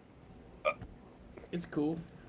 All right, I'm getting hungry because I haven't ate dinner yet tonight. I didn't realize it's almost 9:40. Holy crap. Yeah, I had a little bit while it was still hot while I was working. I just scarfed a bowl of it. I'm going to probably go have some too. Yeah, I'm starving. All right, you guys. Yeah, check that out though. Seriously, if you are into these rigs, I don't know how you couldn't be. And if you're on the fence with 3D printing, like the same thing that got me really into it was getting a kit. I got a kit from Kelly. And once I assembled my first one, I was done. I had to have a printer. So if you're on the fence about a printer and you need somebody to push you off, get one of these kits, see how they go together, and slap it on your rig, and your wheels will get turning about some of the possibilities that are there. I mean, we obviously are focused in on the trucks. Once you start looking, there is a file out there for everything. You do not need to know how to 3D model to enjoy a printer. It helps if you do, but you can get there when you get there. So check that out too. Links in the description of Bamboo. They've been awesome to work with. I'm really over the moon that they think what we do is cool enough to feed it over here. So thanks to them. Check it out. Links in the description. And we'll see you in the next one. And get on, if you want a rig, get on it, because it's going to be 2 and 3 week lead time before we know it. So get on it while you can. Yep. All right. The only thing I'll add to what you said about the printers is one thing that I have noticed is how fun it is to have a small 3D printer in the house, because you can find everything on Thingiverse or anywhere out there on the internet, and it's just throw it on the plate and print it, and it's common household things. It's a tool. Yeah. It is a legit tool for today's world and how we've come so far with technology. Peer post caps. It's a perfect example. It's like I got in Fusion and just made a real quick little simple cap, printed 4 of them out. 30 minutes later, I took care of my problem, and they're still there today. And that was a year ago. So man, they're just great tools for everyday household things. Yeah, that and you know, man, I talked to a guy today who was telling me about there's stuff out there for the Aero Scout. Yeah. You can make it a tail dragger, you can make it an EDF, you can move the servos back to run bigger batteries. There's like skid protectors and beef up plates and all kinds of stuff that's out there. And then if you know how to do SolidWorks, man, or 3D modeling, if you can draw it up, you can print it off. Yep. You know, Yeah. it's pretty rad, and yeah, they're out there, and It's cool stuff. They're getting better all the time. I mean, I felt like I thought I knew what I was doing when I started, and I didn't. It was just plug and play, dude. The defaults were good. I didn't start messing with settings till recently. Same. Yep. Yeah. Yep. Awesome. We'll see you. We're out here in 5. Hanger Rats forever. We'll 3 you later. You're too good to be forgotten. We will see you next time. Bye now. See you guys. Boom.